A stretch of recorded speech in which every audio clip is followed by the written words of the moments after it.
Greetings, friends, and welcome back to another Night Owl edition of True Crime Metrix, where we are continuing some footage based around the murder of Professor Dan Markel. And today, we're entering a new chapter where we're going to be looking specifically at the defense team for Katherine Magbanua. Excuse me, I need a cough button. Yeah, we're on the road this evening, so we're going to be doing this without our luxury $1 million studio. By the way, announcement. We are giving away a free gift to our first 1,000 subscribers. That free gift is we are going to send you gratitude through the air, and you will receive it. And you will be able to pass it on to whoever you like. Call it happy thoughts, call it a touch from karma, whatever you want, but hit that subscribe button because we just love to see it. It's so encouraging, you know. And your comments, guys, have been fantastic. We've tried to reply to all of them, and we just love to see those coming in as well. So please give us a thumbs up, subscribe to the channel because we have so many good ideas for this channel. And by the way, we also want to hear from you. What would you like to see? What would you like to see us discuss? Ideas can be sent to hello@truecrimemetrics.com. Okay, so we are going to start our broadcast now. We're going to start right from the beginning, basically. The opening statement delivered by Tara Kawass in Katherine Magbanua's first trial, which was a joint shared trial, although they were tried independently of one another. They could have received alternate verdicts. In fact, they did. Katherine got a hung jury. One of the jury members did not think she was guilty of the crimes of which she was charged, including murder. And Sigfredo was found guilty. No surprises there. So, how do we share our screen here? We've got we're going to be looking at the opening statement of Tara Kawass in 2019, Tallahassee courthouse.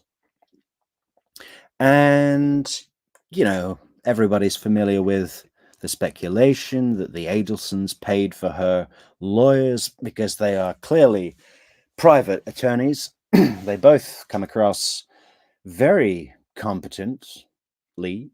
And my estimate would be that the defense cost for Tara Kawass and Christopher DeCoste to do this kind of trial, I think it would be about $100,000. Does Katie have that money? No. Does her family have that money? No. Do the Adelsons have that money? Yes. And there was something about the Adelsons sharing a building, or their attorney sharing a building with these lawyers. And my personal feeling about it is obviously the Adelsons don't give two damns or a rat's tail about what happens to Katie. It's not about saving her. It's about protecting themselves and their own interests, i.e. none of us go to prison. So I wanted to, maybe we're going to do every footage we can find, or maybe we're going to be looking at certain points. But basically we're going to be going through the footage of Tara Kawass and Christopher DeCoste. They sort of tag team both trials. Different lawyer will do, different defense attorney will do examination, direct and cross, for different witnesses as they see fit. I think both of them had a go with Luis Rivera. So it'll be interesting to compare, but we're going to watch it together and just see what we pick up on, with some speculation about the Adelsons are involved and were they I mean, the first time I watched these guys a few years ago, I was really blown away. I love the way they both talk. I think they come across really well. And I think they found some good questions to ask difficult witnesses. I think they stood up to, as much as I love Georgia Kappelman and Sarah Dugan, fantastic lawyers also. And ultimately, in this case, I am supportive of the prosecutions, and I believe that everyone that the prosecution has named is indeed guilty. And full disclosure, well, we'll go into it in a bit. We're going to start the video right now. So welcome back. Great to see you. Like, share, leave a comment, and subscribe. Hit play.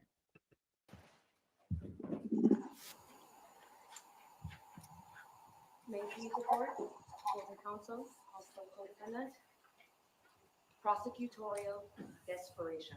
That is the only reason why Katherine Magbanua is sitting before you today, charged with a crime that she had absolutely nothing to do with. The prosecution's relentless obsession with arresting the Adelson family has led to this day, this moment, in this courtroom, where an innocent person is being accused of a crime that she did not commit. First of all, I think Tara Kawass is wonderful at giving a opening statement to the jury.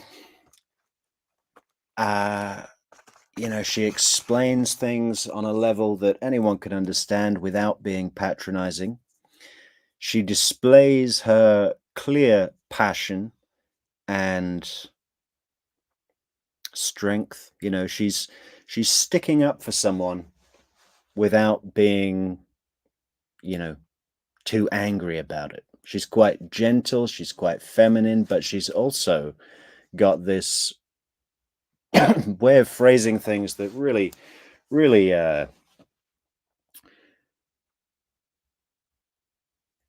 hits home. She's got a very good way of connecting, and her accent as well.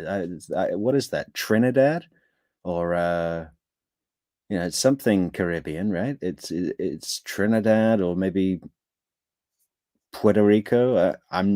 Does anybody know where she's from? She mentioned that she didn't do school. I don't know if that's school or law school in this country, meaning the United States.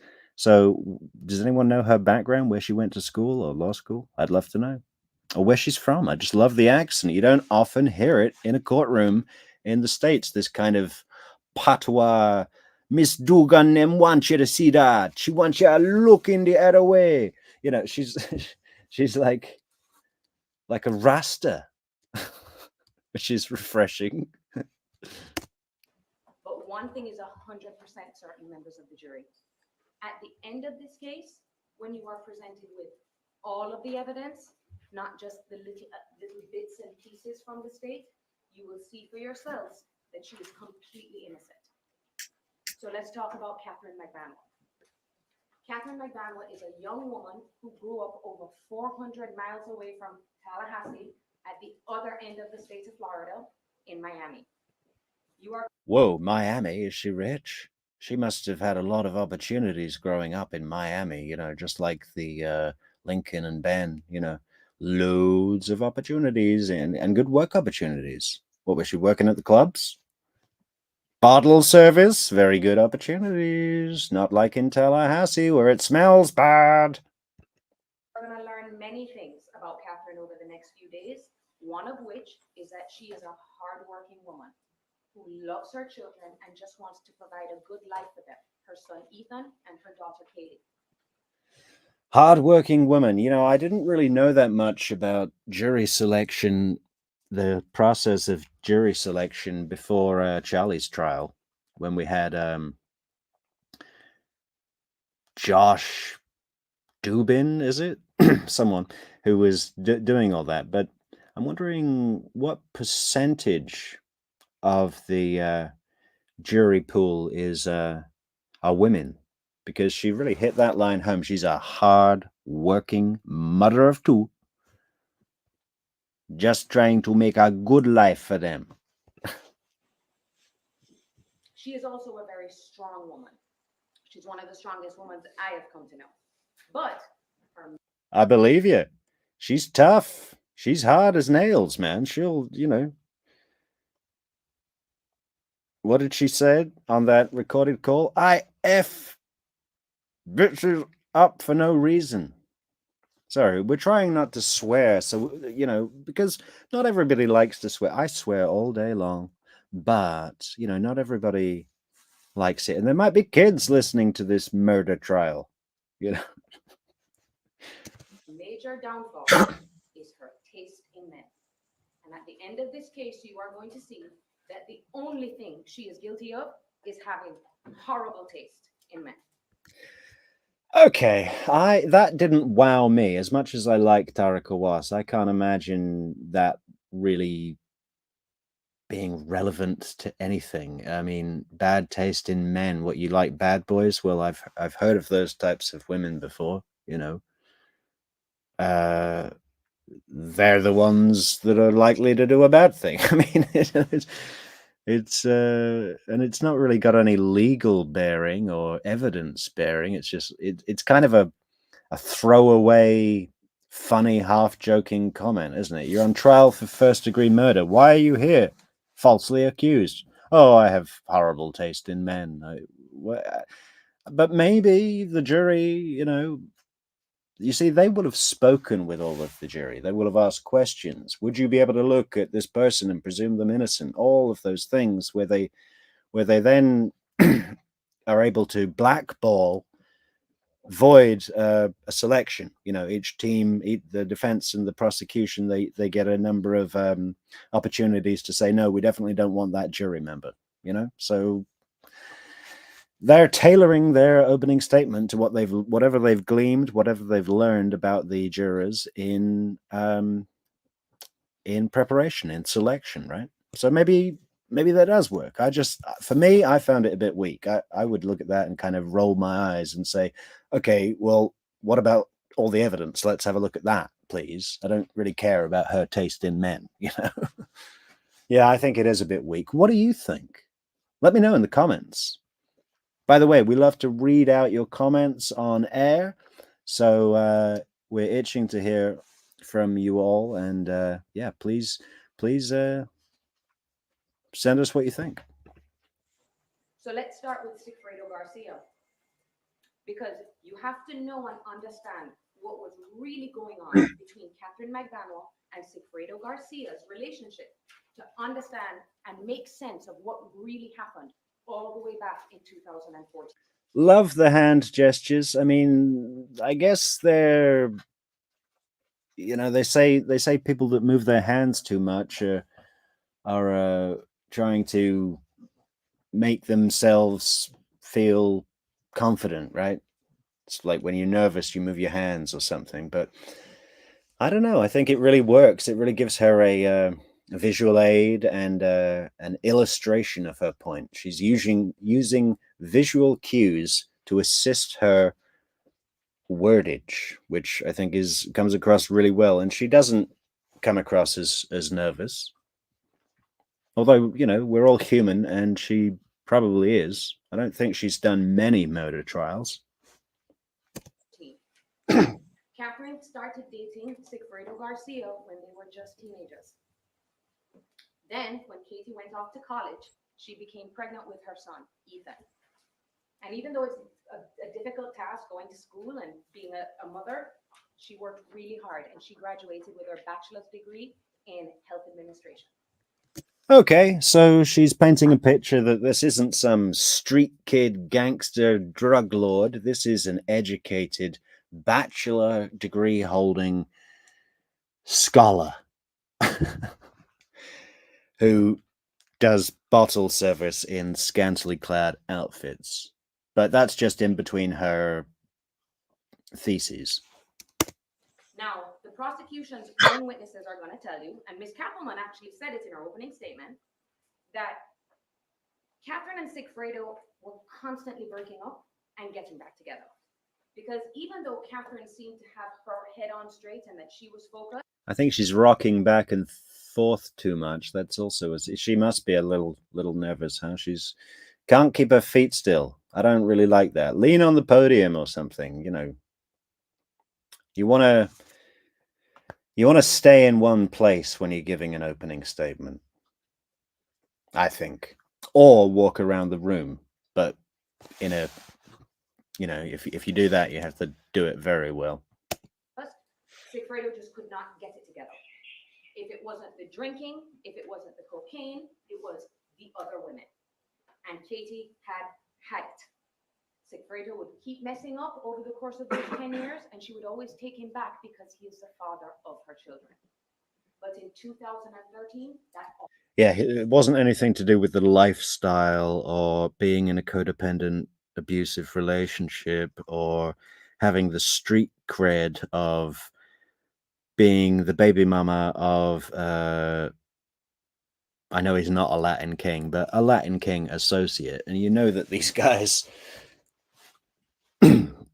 weren't, you know, people to mess with. Let's put it like that, shall we? All changed. She was done with Sigfredo. 10 years of the back and forth. She had it. So the relationship was over. She kicked him out of her apartment. She didn't want to have anything to do with him. But even though they're broken up, Sigfredo is the father of her children. That is why they were keeping in constant communication. She didn't cut Sigfredo out of her children's life. Now, a few months later, after their breakup, she was working at a dental office called Sophie Dental on South Beach in Miami. And in walks Charlie Adelson and walks into her life.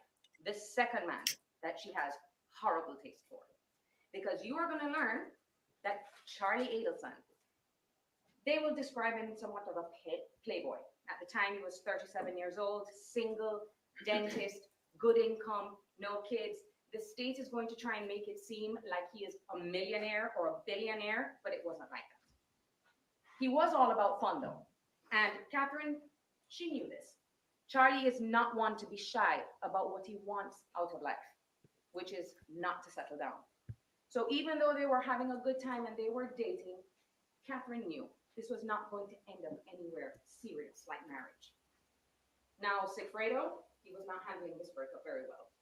And the prosecution's own witnesses will tell you that Sigfredo would follow Katie around, that he followed her once without her knowing when she was having dinner with Charlie Adelson. He was in a truck with Luis Rivera when he... Bearing in mind that Sigfredo Garcia is in the room right behind her. I mean, I'd love to be, surely Katherine Magbanua's legal team, Tara Kawass and Christopher DeCoste met with Mr. Zanganeh, is it? Sigfredo's lawyer, to discuss strategy. And we'll get into this a little later on, because for poor old Sigfredo Garcia's attorney, he's fighting two battles. You know, Catherine's lawyers are blaming him, and the state is blaming him. You know, I'm surprised that sort of situation is allowed to befall in what is supposedly the most advanced system of justice on the planet. Anywho, let's go on. Bearing in mind, everybody, we're watching Tara Kawass through the lens of that she and the legal team were hired by Charlie Adelson or the whole Adelson family primarily to keep Charlie out of custody. Now, whether that means sending Katherine Magbanua down doesn't matter to them. She's not an Adelson. Only thing that matters to the Adelsons are Adelsons, okay? So what are they doing here? Because I thought they put on a great show. But then watching it again a few times, I start to think, are they pretending to put on a great show, but actually, you know, missing the mark? I just don't know if it was intentional or not. And what would be the strategy?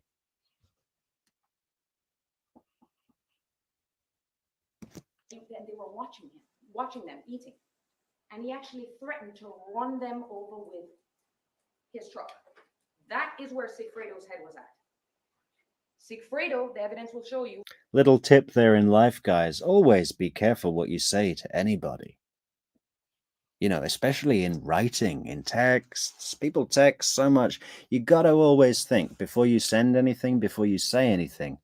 What if I was in court for a serious charge and this got brought up? You know, I don't think Sigfredo Garcia was literally planning to drive a truck through a load of people eating outside a restaurant. I mean, it could happen. Look at what happened up in Wisconsin in Waukesha with Daryl Brooks, the Christmas parade. Horrible. Maybe we'll get to that case someday. Subscribe to the channel because we're going to be covering a lot of stuff. You're not going to get rid of us. We're going to keep popping up in your news feed and you won't subscribe and then you'll feel guilty. So just get it done. You will feel better and we'll send you happy thoughts, free happy thoughts to the first 1,000 subscribers. Knew about Charlie, and the evidence will show you that Charlie knew about Sigfredo.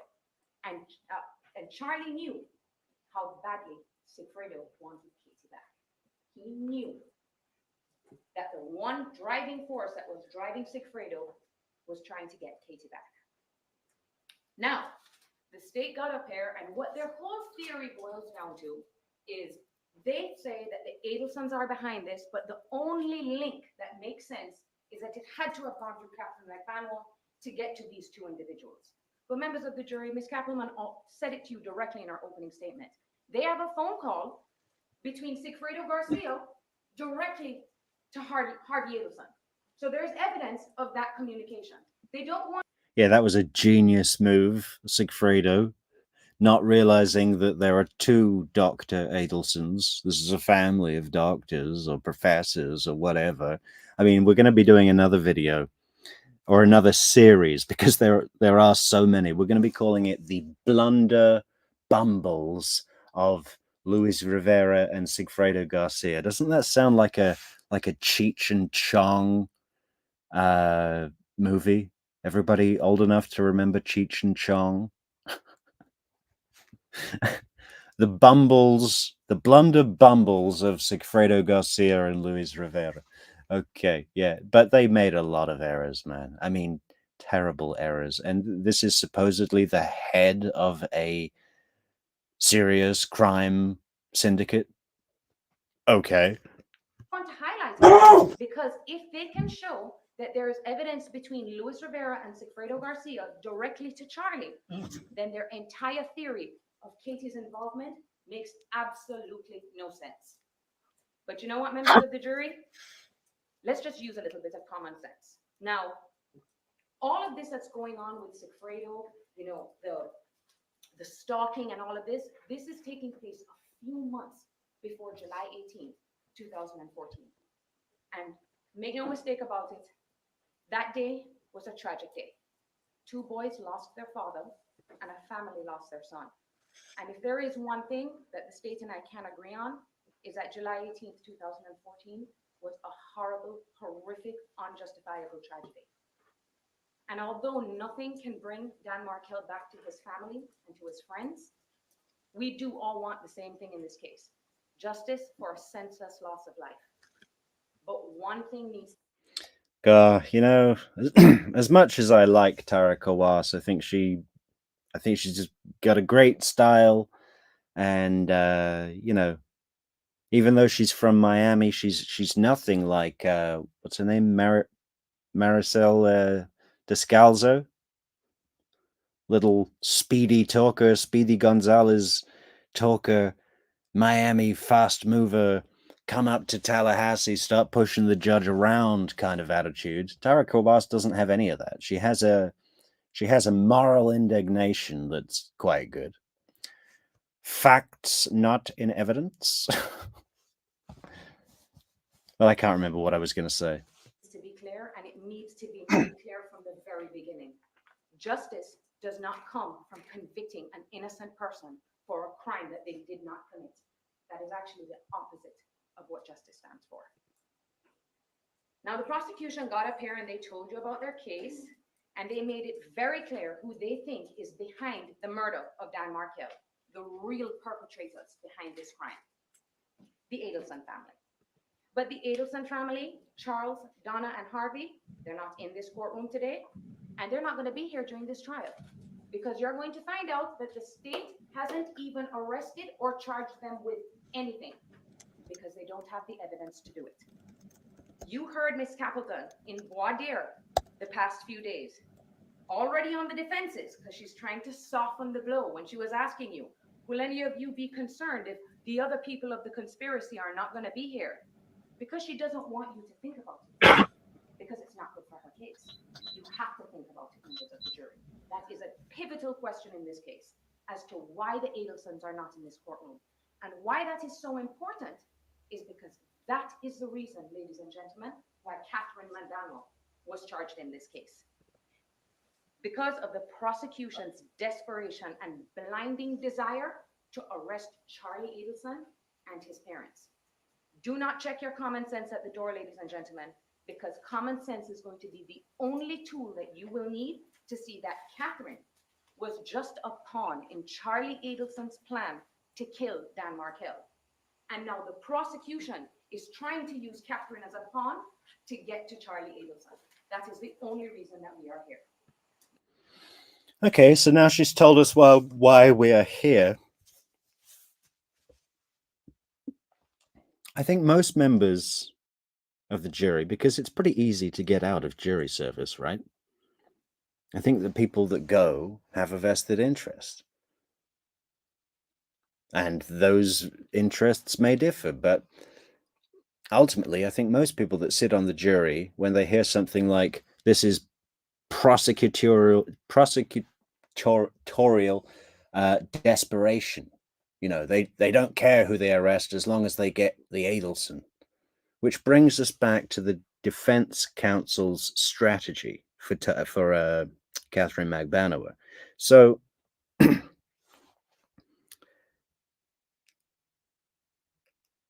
if they are going to come and say, it was Charlie, it was Charlie, it was Charlie, and at the same time make a few little purposeful mistakes here and there that ultimately end up in Katherine's conviction, then the defense counsel looked like they were lying, right? And I know that they can't refer to this in Charlie's trial, if that would ever come. It was another 3 years until he was even arrested from this point. But you know, do you see what I mean? It would be like if the defense counsel is saying it was Charlie, Charlie, Charlie, Katherine gets arrested, so their opinions look like fabrications compared to the state's, which were solid. And Charlie's not on trial yet. Do you see what I mean? I suspect something like that might be going on here. That's their true motive, even though they seem to do a stand-up job for Katherine Magbanua. The prosecution wants you to believe that Katherine, a young, hardworking mother of two, took money to help coordinate the murder of a man she has never met for a guy that she has known for less than a year. They want you to believe that Katherine asked the father of her kids, who she was separated from at the time, to commit a murder for her new boyfriend. That makes no sense.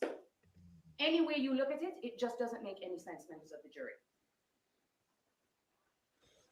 So let's talk about the evidence that the state is going to bring you against Katherine Magbanua, the cash deposits that Ms. Kappelman talked about. The prosecution is going to present you with a witness who analyzed Katherine's bank records between the year of 2013 and the beginning of 2016. And these witnesses will tell you that there was an unusual spike in her cash deposits. Mind you, they only looked at an 18-month period to make this analysis. So let's talk about what the state did not tell you. And I sat back at my desk and I was listening to their opening statement. And I said, let me see to myself if they're going to give the members of the jury the whole story. And they didn't. From 2013 until 2015, Katie was working several jobs, jobs that paid her in cash. She worked the club scene at Hard Rock down in Fort Lauderdale. She worked at Club Fig and she worked at Hollywood Live. She also worked for a liquor promotional company where they have girls go to these clubs or to other places and they stand at the front and they promote the sales of liquor. And it was a great job. It's a great job to have in Miami because you make a lot of cash. When you work in these clubs and you're working bottle service, these VIP, she was in the VIP section. They pay her in cash. Now, members of the jury, this is not a surprise that I am just dropping on the state attorney right now. This is not coming out of nowhere. The FBI, the Tallahassee Police Department, and the prosecution knew about this. Witness Yindra Velasquez Mascaro, who was Katherine's best friend and worked with her at these clubs, were interviewed by the FBI and the Tallahassee Police Department over 3 years ago. And she told them this, and they just ignored it. And you want to know how I know that they're going to want you to ignore it? Number one, they didn't mention it in their opening statement. They just left that little piece out. But they're going to present you with summaries of her cash deposits. And their witness will tell you that all that consideration of her getting paid cash from other jobs, that's not in there. They don't want it in there because they don't want you to see it, because it doesn't fit with their case. But even without that evidence, let's just take that evidence out. They want you to believe that Katherine Magbanua was paid for a murder in cash, and then she walked into the bank to deposit it, the place where no one will ever find it. That she decided to walk into a bank with video cameras and a record, and that was the plan, to hide the money in the bank. Now, what the evidence is going to show you. I love when a defendant has done something so stupid, and the only way that their defense counsel can defend it is by saying, "Oh yeah, she just walked into the bank to deposit the murder money like an idiot." And the defendant sat there trying to pretend, "Oh, I can't believe they think I'm that dumb." And they did it. It's a pretty weak argument. Oh, like my client's that dumb to just. It's like, yeah, well, they just thought they'd got away with it. It was like years later. Is that there's no evidence of withdrawals from the Adelson's accounts, none of them. And there's no evidence of cash deposits into Sigfredo Garcia and Luis Rivera's account. Yeah, lady, because Donna was just signing checks from the Adelson Institute. You know, sequential checks. Oh, how many of these have we got to do? Well, I better do this all at once, because that'll get it out. I'll just sit down for 10 minutes and just do like 30 checks, because that's what I do for all my employees. And why is that? Remember what Ms. Kappelman said yesterday in voir dire? Criminals don't leave their DNA and fingerprints. Remember when she said that? They want you to believe that Katherine is a part of this elaborate scheme, but she is the only one that is leaving a trace of cash deposits into her bank. That just makes no sense. The next thing the prosecutors want you to believe that's evidence. Well, it makes sense because she was the, only one with a relationship. What is Charlie going to meet up with Luis Rivera at his motorcycle club and say, "Hey, I'd like to speak to the boss of the Latin Kings"? Little old Charlie Adelson? I don't think so. Little old green face, white as a sheet, ghost boy Uncle Fester Adelson. He looks a little bit like David Cameron in his trial. Anybody know who that is? I'm from the UK, so he was the Prime Minister in the UK. Can we get a picture? Let's put, well, okay, maybe we'll do a comparison later, okay? Okay. And Ms. Kappelman mentioned it, is a car, a Lexus. Now, she didn't go into the details about this Lexus, just Lexus, because it sounds like an expensive car, right? It was a 2001 Lexus that had over 150,000 miles on it. Wow. Yeah, and someone had taken all of the floor mats out, all the rubber mats gone, and yeah, it only had 3 wheels, including the steering wheel, and yeah, the one of the doors had been replaced with a wooden door that Harvey got from an old barn. An old barn door was on this Lexus. Can we get a picture of that? Hey, Soap, can we load up the picture of the barn door, please? The car that kept breaking down, because you will hear on those recordings, kept breaking down, and that she had to fix with her own money. This is payment for a homicide. But we'll go a step further. I thought the state was going to introduce this evidence to you, but once again, she doesn't mention it. Miss Magbanua actually filed paperwork transferring the title from Harvey Adelson to her, and then filed it with the DMV, so that there is a direct paper trail between her and the Adelsons. If you're involved in a homicide, why would you do that? Why? Because you think that no one is looking at you.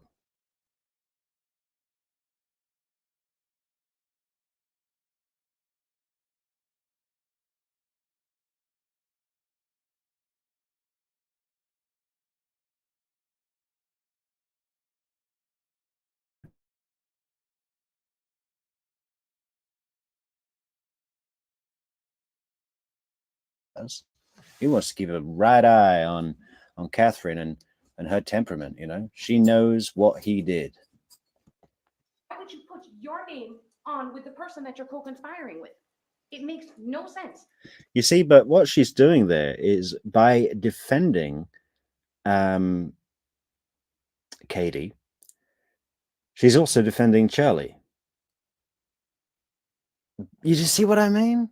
There's like 3 different ways to look at this. One is that she's really competent at defending her client. The other is that she's pretending to defend her client by saying it was all Charlie, but then also saying, well, they wouldn't exchange the car because that would leave a paper trail. Well, that clears Charlie as well, doesn't it? You know, if Charlie had hired Sigfredo directly without Catherine's knowledge, then he would go separate ways. It's very tricky. All these things that Anyway, really interested to hear what you guys think. So please leave a comment and tell us what you think about this notion. You know, this notion that the Adelsons paid for Katie's lawyers and that there was a multi-dimension game going on. Very clever. she is doing out in the open is evidence of her innocence that she did not know. The next thing that they want to talk to you about, the breast implants. They're actually going to get here and argue to you that she received the breast implants in the October following the homicide, and that is somehow payment for murder. But they're going to ask you to speculate, members of the jury, because they went so far as to obtain her medical records from the doctor. And do you know what it showed? That she paid for it herself. That's what it showed, members of the jury. But they're going to ask you to believe that somehow links her to this homicide. You see, obtaining your medical records is a fairly basic thing. I mean, I just been through a no win, no fee solicitor lawyer for suing a previous employer of mine. And yeah, they asked for my medical records. And I said, sure, here they are. It's not that complicated. I imagine in a trial for first-degree murder, they're looking at a lot more than your medical records. They're going into the intimate, secret details of your life. But of course, all the people on the jury aren't criminals and aren't on trial and haven't committed a murder. So they're like, oh my God, imagine if someone went through my medical records. How invasive. That's what the state did. This is prosecutorial desperation, bias, Let her free. Set her free. Unchain the witness. Next, the paycheck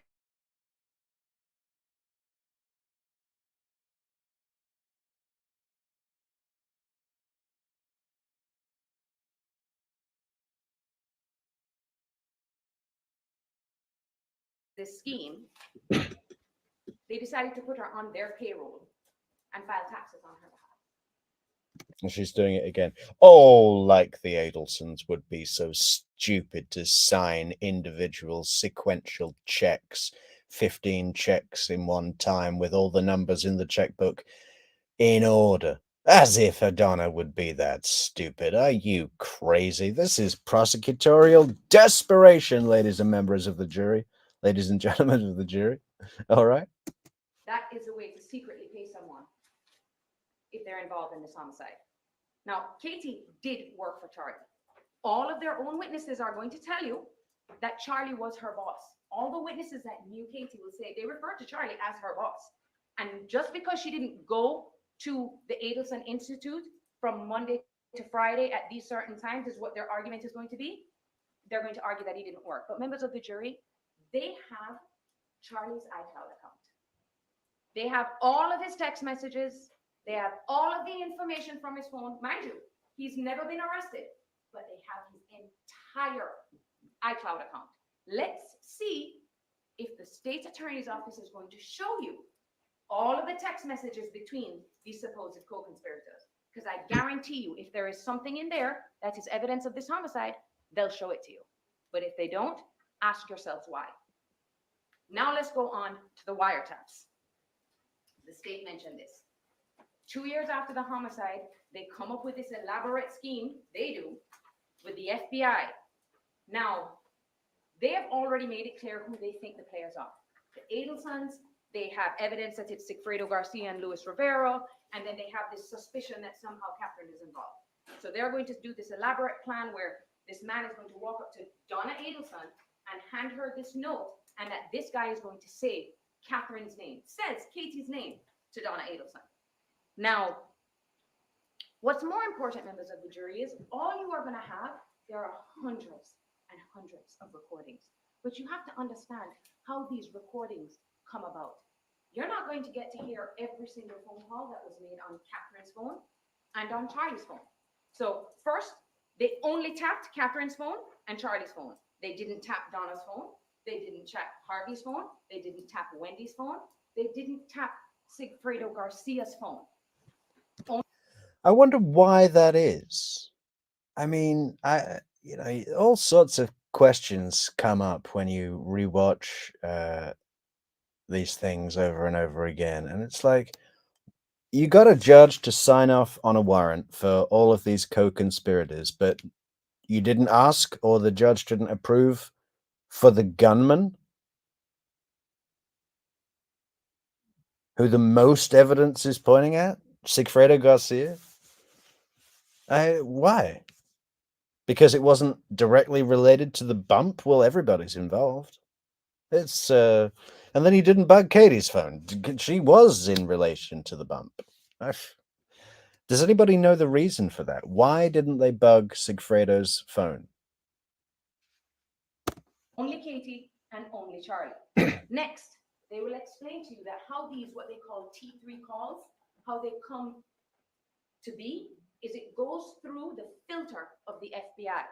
What that means is all these members of the police department are listening to their phone calls. They determine what they think is relevant and important. If they don't think it's important, they turn off the recording.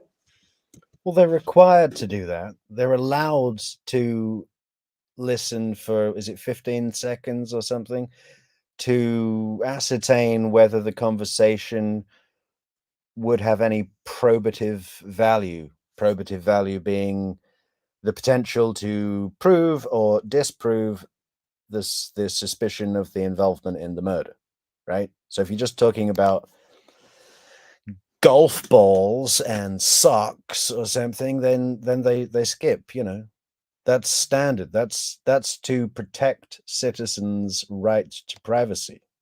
Because if you're not charged, you're presumed innocent. They're only allowed, permitted to listen for a certain amount of time. If it was the FBI's way, they'd listen to everything.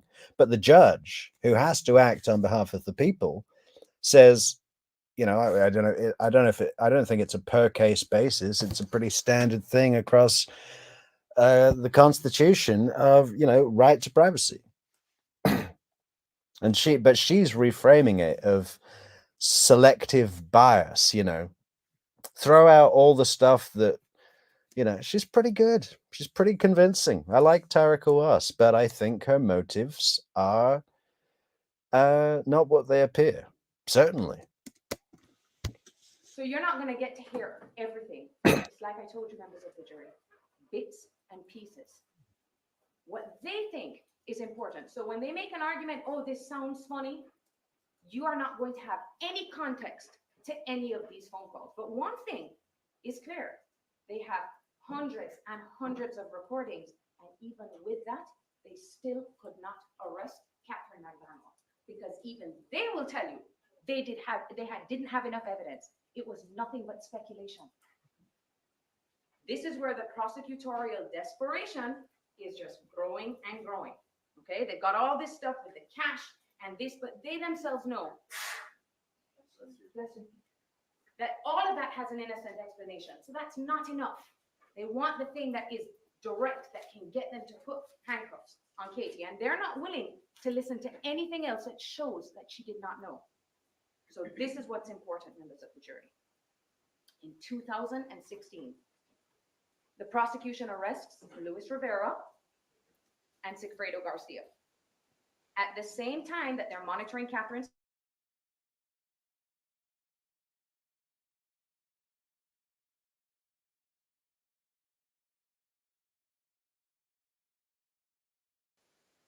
phone, you're going to hear her recordings where she's going to say, you know what, that was all a ruse. Then the prosecution decides to release to the media the warrants in this case, which basically details Objection, improper argument of it. which details their case from beginning to end. Not all the things that I told you about, just the little bits and pieces that fit with their theory. So it's out in the media. Katherine doesn't run. She doesn't pack up her kids and leave. And that's because she had nothing to do with this. In her mind, she's like, there's no way that I can be accused of a murder. It's going to come to light because I didn't do anything wrong. But she was wrong, because she is sitting here accused of a crime that she did not commit, with no direct, reliable evidence that has her involved. So at this point, the state now is, the cases are going, Sigfredo's case is set for trial, Lewis's case is set for trial, and they want the Adelsons back. In August of 2016, August, Luis Rivera says, I want to talk to the cops. I mean, he is facing the death penalty. They're going to kill him, okay? And they had set up this meeting, and I need you to pay attention to how this meeting was set up. They are in a room. Luis Rivera is in a room with his lawyer. They send over questions. Luis Rivera gets to review the questions with his lawyer, come up with an answer, and send it back over to them. But what is more important, members of the jury, I need you to pay attention. This first meeting is not recorded in any way, shape, or form. Jason Newland, the investigator with the state attorney's office, was there. You would think, we are going to speak to Luis Rivera, we're finally going to get the questions answered, that he would even take notes. Something. And he's going to come into this courtroom, take the stand and tell you, I don't remember. You know, I can't remember the details. But one thing's for certain, they didn't cut a deal with him. So whatever he said to them wasn't good enough. Case is set for trial. 2 months pass. They're getting desperate because nothing's happening. Luis Rivera knows this. So does his lawyer. So what do? We want to talk to you again. But now the story changes. All of a sudden, he says he has information that involves Katherine. All of a sudden. So the state's attorney's office contacts the detectives and say, we have struck a deal with Luis Rivera. So we need you to go up to the Jefferson County Jail and take a statement from him. the FBI, and the Tallahassee Police Department. It is offensive, members of the jury, that they went out there with no intention of recording that conversation either. They're the FBI and the Tallahassee Police Department. All they had to do was bring a recording device so that you could see for yourself Luis Rivera in action. Because the detectives will tell you, even in that statement, he can't keep the story straight. He switches from one story to the next, to the next. And members of the jury, you're going to see it for yourself. I wish I could tell you what he is going to tell you in this courtroom. But I don't know. You want to know why? He has told so many different versions of what happened that I don't know what he's going to tell you today. Ms. Kappelman made some references to what he's going to say, I'm assuming, in this trial, that it's the first time I'm hearing of it. So he's changed it yet again. But the state is actually going to ask you, this is what's concerning members of the jury. And we know this. Not for nothing, but I cannot wait to do a bit of a session, a 3-parter, 4-parter on Luis Rivera's testimonies. Three trials he's been into, and we've, I think he's a really good witness, despite all of his reasons that he might be what do you call it, unreliable as a witness. He's a criminal, he's a murderer, he's a gang member, he's all the things, as Georgia Kappelman would say. But he comes off exactly like someone telling the truth to me, for the most part anyway. It'll be interesting to see if we I love the bit where he gets really annoyed with Christopher DeCoste, because he's like, "Are we here for the murder case or the Latin King case? This has nothing to do with the Latin King. We'd talk about the murder. Talk to me about the feds. I ain't never been in state, so I don't know nothing about state." He's a really funny witness. And there's the first trial that he's in, this trial, he doesn't have a neck tattoo. And on the second trial, he's got this really elaborate, fine art neck tattoo. Can they do that stuff that good in jail with a ballpoint pen or whatever they use when they make tattoos? I know I just thought you put like letters on your knuckles, something pretty unartful. But he's got this really elaborate neck tattoo. It just seems like it would have been, I don't know how many hours it takes, maybe a total of 25 hours, 30 hours of work. He's got to lie down in jail and have someone stick this needle into his neck, when he's got a price on his head. It just seemed really bizarre. Interested to hear your guys' thoughts on where because he hasn't been out of prison. He didn't have a neck tattoo, then he had a neck tattoo in the second trial, and it's this really designed, intricate tattoo all across his neck. A very, if you will, if there's a price on his head, that's a vulnerable place to let someone into your personal space for that amount of time. Just odd. What do you guys think? Where did he get his neck tattoo while in prison? Because they kept mentioning it yesterday. Are they small little details that they're getting the inconsistencies wrong? No. These are big details that he is getting wrong. For example, in one of his statements, I didn't know it was a murder. I found out when I was on my way up to Tallahassee. I thought it was going to be a robbery. I had no idea it was a murder. I found out on the way, all the way when we were in Orlando. That's when I found out. Then another statement. Oh, no. I found out at the house before we left that it was a murder. In fact, I am the one that went and bought the gun. I am the one that went and bought the bullets. And I actually rented the car for the second trip. They want you to ignore these things, members of the jury, which is evidence that shows you that he is a liar. Luis Rivera, a multiple-time convicted felon. Not only is a convicted felon, he is a member of the gang Latin Kings. Mr. Rivera, the guy who even on his best day can't keep his story straight about what happened. The man who takes pleas, which you will find out because of his federal case, he just takes pleas to save himself. He has a history of doing it. This is their star witness against Catherine, because all that other stuff that they talked about. Yeah, this crazy guy. You know, you tell him that he's gonna get the death penalty if he doesn't tell the truth, and then he comes out with all this truth. We don't like it. And they said to him, "Listen, if you tell us a lie, and we later find out you told us a lie, and you told us you were telling the truth, we're gonna give you the death penalty. So you better be truthful." He was like, "Okay, I'll tell you everything I know. Here you go." It's pretty good motivation. Yeah, tell the truth, or we're gonna kill you with this lethal injection. About the Prius and all has nothing to do with her. Prosecutorial desperation, members of the jury. They are so desperate to get Charles Adelson that their belief is the only way to get through to him is we have to get to Catherine. They want to arrest her because that's our way to get to Charlie. But they were mistaken because Catherine didn't know. She doesn't have the information that they want.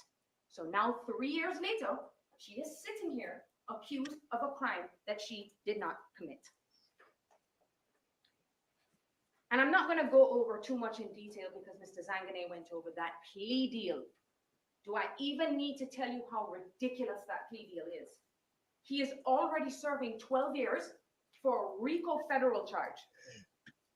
The man who was involved with murdering Dan Markel, that is going to show you, members of the jury, of how desperate they were. He isn't even going to serve 7 years. You want to know why? Because in Florida, I gotta say, it is a sweet deal. You're serving a 12-year sentence, then you cop to murder. They don't give you the death penalty, only charge you with second degree give you 19 years, and then say that you can serve it concurrently in a federal prison with your original 12 years. So you'll only have to do 7 in state. And after 12, 7's like, oh, I only have to do that half again? Well, that's easy. And yeah, he'll probably get game time, which is time off for good behavior, right? if there's no minimum mandatory, you get game time. So it really isn't 7 years on top of the 12. He'll probably get 2 years shaved off of that as well. No probation. So this murderer is going to get out of jail free, probably before he's even 50. This is the deal that they cut with their star witness, and they're actually going to ask you to believe him. And what's more, it's not bad, is it? You do all that. I mean, he was charged with like federal racketeering. What does that mean? It's racketeering, RICO, trafficking, drugs, illegal gambling, protection racket. It's just, organized crime, basically, isn't it? It's mafia, motorcycle gangs, whatever, and you get out on top of the murder, you get out before you're 50. So you still have like, I don't know what, 25, 30, 35 years of your life. You can do a lot in that time. And at 50 years old, you're young enough to enjoy it. If you get out at like 75, that's a drag, isn't it? Because all you were doing in jail is sitting down and watching TV, and that's all you're going to want to do. You'll just be able to go to the bathroom when you want, which will be all day long. more important, members of the jury, one of the interesting things that Luis Rivera said, and it's going to be a very important and pivotal part of this case. In one of his statements, he mentions that Wendy Adelson is involved. He says that Sigfredo told him the lady wants her kids back. Wendy, he even mentions her name, Wendy, because Luis knows how badly they want the Adelsons. So he's thinking, let me throw out Wendy's name too, because Maybe I can get 10 years instead of 19, because that's how bad they want the Adelsons. He knows. And he proceeds to tell them, trying to give more details, add some, credibility to his story, that he goes so far to say that the day before the homicide and they're casing his house, that they're driving down Trescott and a woman is walking down the street with her two boys. He knows this from the discovery. Walking down the street with her two boys, and that Sigfredo looks at him and goes, "Hey, that's Wendy.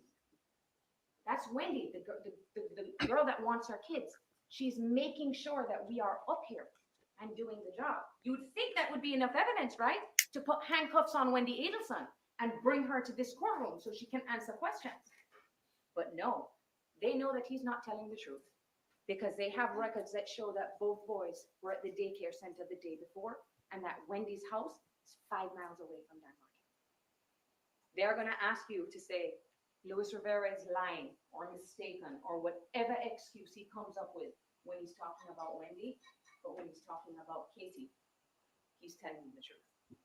That's what they're going to ask you to do, the state of Florida. Ignore him on the bad stuff of our client, of the bad stuff for our case, but believe him for everything that fits with our case. It's offensive, members of the jury. But that is why you are here. The prosecution has dug up every single piece of evidence that they could.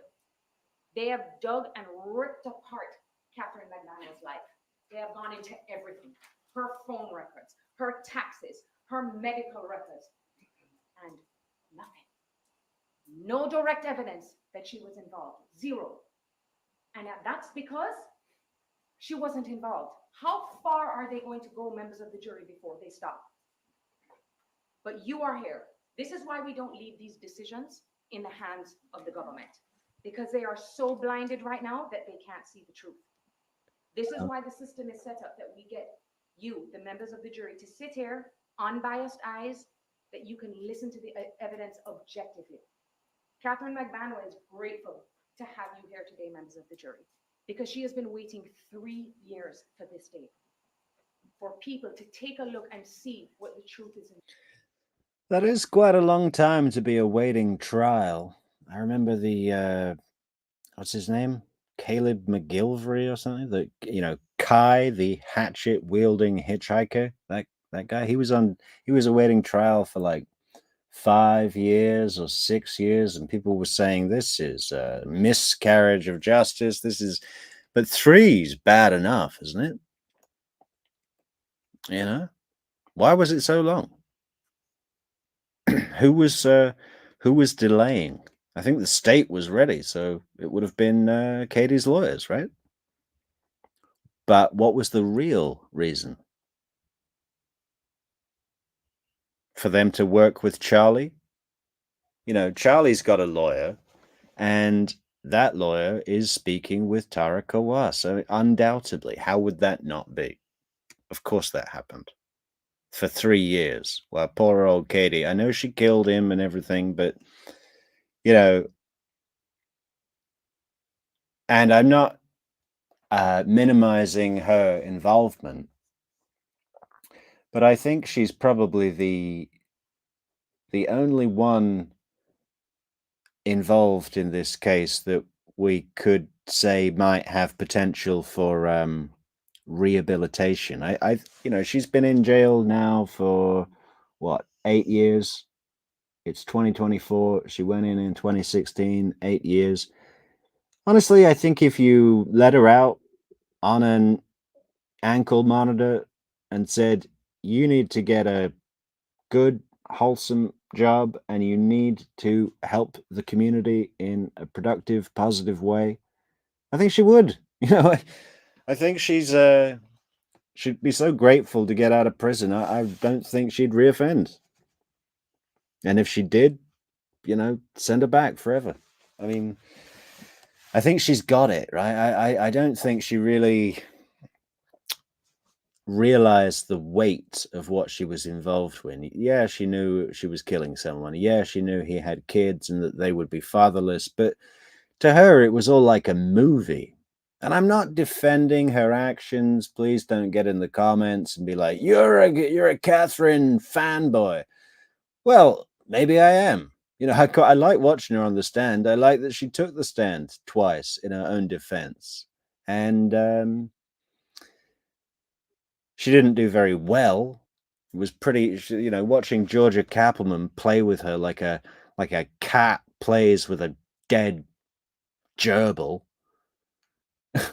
was hilarious. But even within those stress tensions, there were a couple of short moments, brief moments, where she showed her genuine self. And you can see that she has some love in her, which you really just can't with Charlie Adelson. Or, Wendy's not on trial yet, but just if you were going to give someone a second chance, who would it be? Katherine or Charlie? Who do you think would have learned a lesson? Charlie's never going to learn a lesson. Believe me, that's just not in his nature. In this case, she had absolutely nothing to do with this. She did not know. She is innocent. Find her not guilty. Thank you. Okay, pretty good. Pretty good. I think she could have done a lot better, but maybe that's the point. I think she was a little nervous, but if I was on the jury, I wouldn't have been too put off by that. I would be eager to hearing more, and that's about all you need for an opener. I think what we're going to do now, because that was pretty short, we're going to go and compare. Is this the opening statement? Yeah, we're going to. Okay, so in this trial, and by the way, we're going to go through the whole trial as well. So make sure you're subscribed so you get these videos, and hit the bell so you know when we go live. Because at the moment, this channel is only a live channel. We just don't have the time or the space to make content. So we're just hitting out the lives at the moment. So we want you to know when they're there. We're also on Twitter. It's True Crime Matrix _official on Twitter. And we post our lives there when we go live as well, obviously. But the best way is just hit subscribe on the YouTubes and hit the bell so you're notified when we're live. But we usually go all live at the same time, which is roughly about 9 o'clock p.m. Greenwich Mean Time, which is about 6 o'clock in New York, and on the Pacific Coast, I don't know, 3 in the afternoon. That's probably a really bad time for California, right? And Washington and Oregon and blah, blah, blah. But we don't care, right? We're just doing this because we like doing it. And if you like it too, subscribe. Okay, so we are going to look and compare directly with Tara Kawass's opening statement from Katie's second trial after she's been, well, after she wasn't found guilty. It was a hung jury. 3 years later, she had a new trial, and Tara Kawass is back at the podium. Different hair, different clothes, different glasses. Are they different glasses? Let's check. How Oh, far are they going? she wasn't wearing glasses. All right, hit it. Important points about this case. Number one, Charles Adelson had Dan Markel killed. We absolutely agree with that. Okay, she looks a little more loyally in this episode. I'm calling it an episode. Trial. Like the hair, like the glasses, like the jacket, and what is that, a sweater? I don't know. And it'll be interesting to see if she moves around as much, back and forth, nervousness, and moves her hands. She does like to move her hands, and I really don't mind that. I think they're valid, worthy illustrators of her words. Number two, Luis Rivera and Sigfredo Garcia carried out the hit for Charlie Adelson.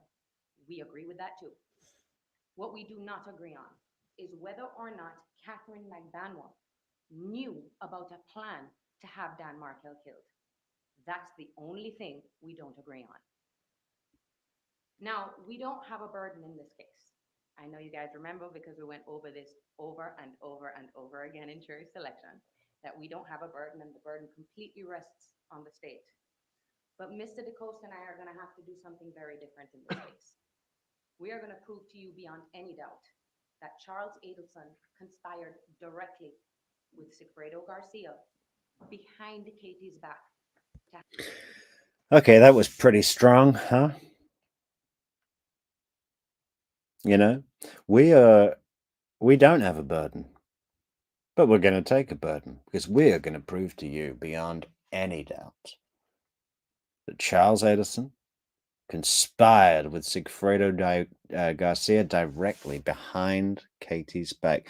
Very well practiced intonation with her speech, and she, not that she came across poorly in the previous trial, but this has really, really tightened it up, just like her hair. Have Dan Markel killed. The only question that you are all going to have to answer at the end of all of this evidence is, did Katherine know? That's it. It's that simple. Because according to the law and common sense, and I'm sure the state will get up here and agree with me as well too, if she did not know, she is not guilty on all 3 counts. It's that simple. They won't disagree with what I just told you because that's the law. Now, with that said, let's talk about how it is that we ended up in a courtroom where an innocent mother of 2 children is being accused of a crime she had absolutely nothing to do with. Now, before we start, I want to make sure that everyone has their notepads and pens. Yes, everyone has it. Perfect. Okay. Okay. Because I am going to. I love that. That's a great. Okay. Hang on. That's a great example of what this woman, this lawyer, her talent is. Very personable. Unlike Charles Adelson. I was so personable on the stand. If it hadn't been for Tallahassee, inbred idiots that they are, they couldn't see. They didn't see. I was personable on the stand. Did they not see how personable? They probably can't even spell person. My mother was the spelling bee champion of New York at 8 years old, and most of the people in the competition were 10. But I love this thing about, first of all, I just want to check that all our members have our notepads and pens, and she does this little yes thing, with her elbows and her fist. It's like a fist bump in reverse, but with 2 hands. It's great. Watch it. It's fantastic. Very personable. It makes you like her. Crime she had absolutely nothing to do with. Now, before we start, I want to make sure that everyone has their notepads and pens. Yes, everyone has it. Perfect. Okay. Because I am going to be encouraging you to take notes in this case throughout the course of this trial, because the mountains of evidence you are going to need to listen to the specifics, because the evidence of her innocence is in the details. There are thousands upon thousands of communications in this case. There are call detail records, phone records over the course of years. There's wiretap recordings, over 400 of them. There's even a secret, covert, undercover FBI operation that. I like that whole thing less. This, what is that trying to convey? That the secret, covert, undercover FBI operation. I mean, well, yeah, that's what they do, isn't it? They covertly investigate people that they're suspicious of, but she's acting like the vibe I'm getting of it is that she's acting like they only do that for their own kicks, and now they want to brag about it, like, oh, they came in and he yeah, he was wearing his Rolex and he had a big gold chain. Like it's saying they think they're all that. That's the tone, right? Does anyone agree? Does anyone see what I mean? Am I talking talking through toilet paper? Ms. Dugan went into great detail about. The state even used the media in this case, as you heard her say, to selectively release certain information to the public, all the while listening to Ms. Magbanua's phone to see if she would say something that would incriminate her, even a little bit.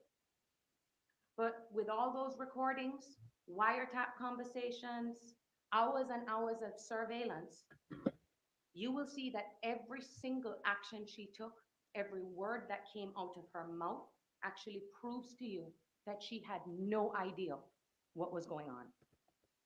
The only evidence that the state is going to present to you in this courtroom from that witness stand that has direct evidence that Ms. Magbanua is guilty are the words of the convicted Latin King gang member murderer, Luis Rivera. But members of the jury, as we talked about in jury selection yesterday, this is precisely why all of you are sitting here today. The final word isn't up to the state. The final word isn't up to the judge. It is up to all of you.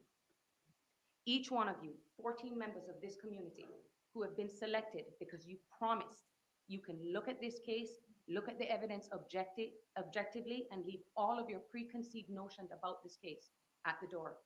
That is precisely what it is that we are asking you to do, to look at the evidence, their evidence that they gave to us.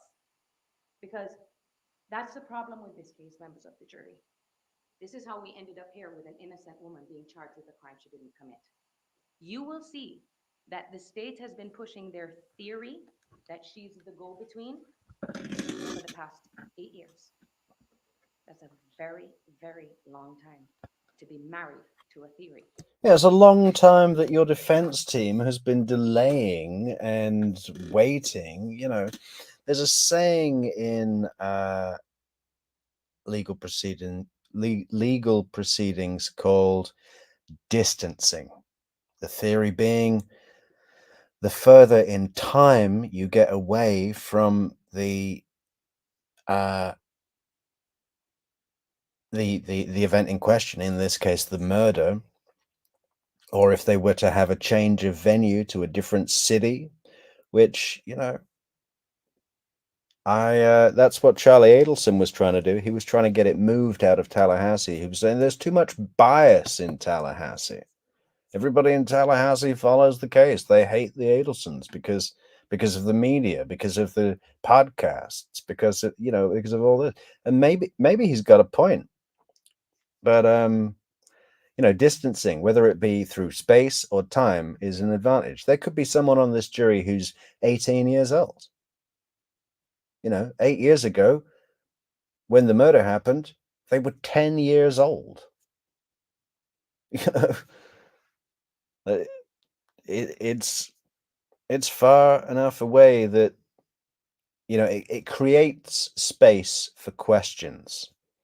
Now, the other side of that theory, and as is exemplified in how Donna Adelson, now arrested, charged with first-degree murder, conspiracy, and all the rest of it, she's opting for a speedy trial, which is everybody's right under the Constitution. The right to a speedy trial. And in her case, that might be an advantage to her because the state was kind of pushed to arrest Donna, because if they didn't get her as she was boarding the plane to Dubai, which was going to take her to Vietnam, a non-extradition country to the US, that would complicate things massively. They might be able to get her back one day, but years.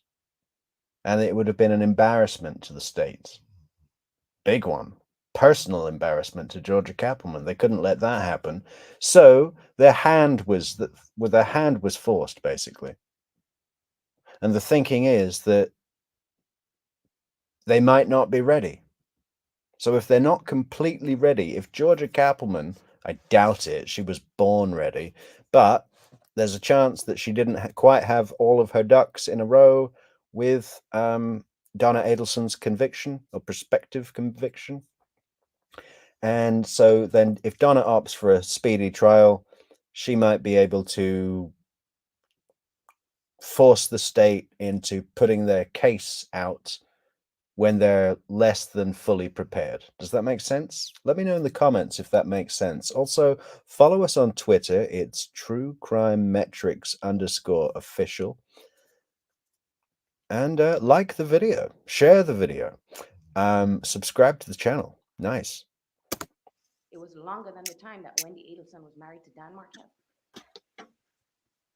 But at the end of this, members of the jury, you are going to see that the only people who involved Miss Magbanua in this homicide was the FBI and the police. That wiretap, undercover, covert operation that they did, the moment that they said her name, they planted her in the middle of this investigation. Had they not said her name, all of the conversations would have been completely different and we wouldn't be here today. Now I am going to tell you this morning, and to anybody who's listening and watching, how and when Charles Adelson conspired directly with Sigfredo Garcia to have Dan Markel killed. A little over 10 years ago, Wendy Adelson, a young law student at the University of Miami, met a Harvard lawyer by the name of Daniel Markel. Now, Miami is Wendy's hometown. That's where she was born. That is where she grew up. That is where her family is. And as the state said, 100% agree, she has a very tight-knit family. She does have two brothers. One's Robert and the other one is Charles. She is the baby of the family. And Donna and Harvey, her parents, ran a dental practice in South Florida. Her brother Charles was also a dentist. Now, from the outside looking in, you would have thought that Wendy Adelson and Dan Markel were a match made in heaven. A young, beautiful couple, both well-educated lawyers who came together by, yes, meeting on a dating app. And at some point, Dan Markel, he applied for a teaching job at the University of Miami where Wendy lived. But unfortunately, he wasn't offered the position. He was offered a position at the law school right here in Tallahassee at the prestigious Florida State University College of Law. It is one of the top-ranking law schools in Florida. Now, Tallahassee is a picture-perfect place for a young couple to start a family. Not if you're an Adelson. And I just had a thought, you know, somewhere, someone interviewed Professor Markel for the job role in Miami and turned him down, you know. Does that person feel any? If that were me, I mean, I wouldn't feel responsible, obviously, but you know, he might well still be alive if he'd have got that interview. I mean, we know how Wendy felt about that. Yeah, we're going to move to Tallahassee, swampy, hilly, practically like South Georgia or Alabama. It's the country hicks. Yeah, they eat alligator tail, just raw. They just walk around with these alligator tails raw, licking it like a popsicle. It's yeah. The police department doesn't have any computers. Vast difference from the fast-paced Miami that Wendy was used to and apparently loved very much. This is the world that Wendy grew up in. But after graduating from Wendy and Dan had to move to Tallahassee for the job.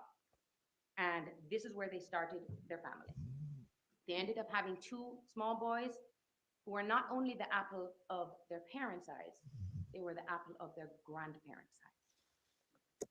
They were a whole sack of apples to their grandparents' eyes. What the hell? I've never known grandparents be so obsessed and involved. And what on earth is that about? I mean, it's just like grooming the next sociopathic taker of the world. I mean, it's just like, what are you Why don't you just let these kids be Jewish or be what they are? One thing that everyone can agree on in this courtroom, Dan Markel lived his life for those boys. He adored being a father, and every single person that knew him. Yeah, isn't it sad in Wendy's interview, which we just did a whole series on? If you like the show, maybe you want to go back and watch that. It's a 6-parter, the whole police interview with Wendy Adelson. We break it right down, but there's a moment in it where a younger cop comes in, and he says, "Oh, Danny seemed really involved with his kids. I got that impression the minute I walked in the house." And he doesn't say why, but I imagine there were toys out, and maybe mid through a game of hungry hippos, and maybe he was marking their height on the wall, and just sort of fingerprint paintings on the fridge. You imagine that he walked into this really kid-friendly house, not a sterile adult professor environment, but a loving father. And that was a real heart jerker for me. I mean, it's a sad thing, isn't it? The cop picks up on how into and supportive and loving he was as a father, and it's just he's had his face blown off by his in-laws. I mean, come on, what are you doing? That is going to take that stand will tell you how much he adored being a father and he loved those boys. Another thing you are going to hear over and over again is that Wendy's family has a very strange dynamic. They are very overprotective of her. Yeah, I'll say a very strange dynamic. I mean, what could you compare it to? It's like something from it's like, if you go down a conspiracy thing, it's like the Illuminati, but just one family. Who sits round the dinner table and talks about someone's divorce and then says, "I know. What about?" Oh, it's a crazy idea. Well, I'll just say it anyway. Shall we kill Professor Markel? And everyone around the table goes, yeah, I think that's a good idea. How do we make that happen? Can you imagine? Imagine you're sitting down with your parents and your brother or your sister, and all of a sudden your mum says, why don't we just kill him? Then we won't have to pay him $1 million, which we were going to lowball him for with $100,000 anyway. And we get the house, we'll have the financial support, the blah, blah. And they just justify it. Well, it'll be for the kids. They'll have more opportunities in Miami. You couldn't possibly become anything in Tallahassee, even though that's where the biggest state law school, what do you call it? Not law school, state university is. Florida State is in state capital Miami. That's a great university. What are you talking about? The whole place is dedicated to education. Well, maybe not the whole place, but football and education. I think that's basically what it is. It's like, I don't know how much all of you know about Toulouse in France, but Airbus, the plane, the aeronautic company, has a big headquarters in Toulouse in southern France, and it's basically impossible to walk through Toulouse. Everybody you meet, everybody you sit down in a cafe, everybody works at Airbus. You meet a friend at a friend's house, and they work at Airbus. The whole city works for Airbus, and it seems like Tallahassee is like that with either Florida State University, or because it's the state capital, you've got Florida Highway Patrol have their headquarters there, and the top court, what do you call it, the Supreme Court or whatever, that's it's basically education and government. So it seems that there would be a lot of opportunities, but it's not a place where rich people like to go and live, like in Miami, because of the culture. You know, it's just not that kind of place. And rich people are the ones that want cosmetic dental services and will pay thousands and thousands and thousands and thousands of dollars for them. I mean, so that's the kind of business the Adelsons like. They don't want to work in justice. They don't want to work in education and help others. It's us, baby. We're taking your money and we're going to give you this superficial, skin deep betterment of your cosmetics, you know. They love that. That is so. And by the way, we're also going out for sushi or pizza.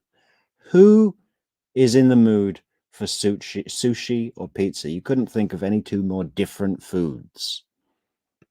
They are extremely involved in every aspect of her life, including her marriage to Dan Markel. In 2012, Wendy decided that she no longer wanted to be married to Dan. And so when Dan Markel was on a business trip, she packed up her things and her children and headed to South Florida. She left the divorce papers on a mattress in the house. That is what Dan Markel had to come home to after his business trip. Furniture, gone. Clothes, gone. Wife, gone. Boys, gone. One swoop, she had taken everything away from him. But if she thought that Dan Markel was going to give up on being a father, she had another thing coming. Dan Markel was a brilliant legal scholar, so he did what he did best. He took it to court. And even though the legal battle was grueling at times, he was successful in getting the court to order that Wendy come back to the only home that those boys knew, Tallahassee, so that they could be close to their father. Wendy and her family were not happy. And so the legal battle dragged on and it started to get nasty. In early 2014, the legal battle took a turn. Dan Markel moved the court to prohibit Donna Adelson from having unsupervised contact with her grandsons, and that she couldn't be alone with them. That is what Dan Markel was requesting. This put Donna Adelson into a state. And less than 3 weeks. This put Donna Adelson into a state. What doesn't? I mean, again, for such a criminal mastermind, she seems to be really unstable, you know, really high on medication, needs those meds just to, what do those meds do? I think she's got a medication that removes her conscience or something. It's crazy. Yeah, put her into a state. Dan Markel, Professor Markel is trying to prevent. Oh, can you imagine how that would have went down? And Wendy Adelson's on the stand going like, "Oh, I don't think she even knew about it. I don't think no one took it very seriously." Yeah. Okay. Weeks before the matter was to be decided before a judge, he was murdered in cold blood in his driveway in broad daylight after coming home from the gym. Within hours of this murder, the Tallahassee Police Department already had the name and the motive of the person who was behind it, Charles Adelson. And who gave them their first lead? None other than his sister, Wendy Adelson, when she tells detective, "Oh, yes, my brother made a comment once as a joke that it was cheaper to hire a hitman as a divorce present. I looked into hiring a hitman, but it was cheaper to buy you this TV." This is what Wendy Adelson is telling detectives within hours of Dan Markel being shot. She sat with them for hours. It's all recorded. There's video of the whole thing. Now, I've said this before, but I'll say it again. What the hell is a divorce present? All of these people are wealthy. The last thing Wendy needs is anybody to buy her a TV. And Charlie Adelson's going, yeah, back then a TV was like $5,000. Well, Jeffrey Lacasse testified that the TV in question, who, by the way, Jeffrey Lacasse is possibly the most reliable witness ever of any trial I've ever seen. He just comes across totally natural, totally truthful, and isn't it amazing? I guess you've all seen that his his initial conversation with police in the Tallahassee And the family. police department when he basically unravels the entire thing, pretty much dead on everything. I mean, he comes across really well. I always like my imagination of the movie that hasn't been made about this case, but the movie where it actually was Jeffrey Lacasse that shot Professor Markel, and he set this whole thing up. And 19 years after, after Luis Rivera is getting out of prison, he's walking down, he's collecting his stuff, the gates open, there's a wide shot to this whole new world. The sun is beaming in, and he walks through the prison gates, and standing outside the prison, or maybe in his car. No, yeah, he gets into a car, and then the camera pans round, and Jeffrey Lacasse is in the driver's seat and says, "I thought you weren't going to get caught." Wouldn't that be great? Kind of a Usual Suspects ending. Has everybody seen Usual Suspects with Kevin Spacey and Benicio del Toro? And it's a great film. I might watch it again, actually, with this in mind.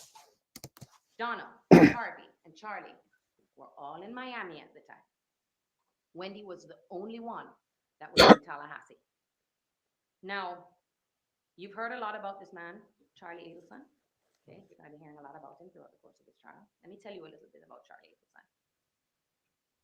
He was Wendy's older single perpetual bachelor brother. That's who Charles Adelson was. Interesting character to say the least.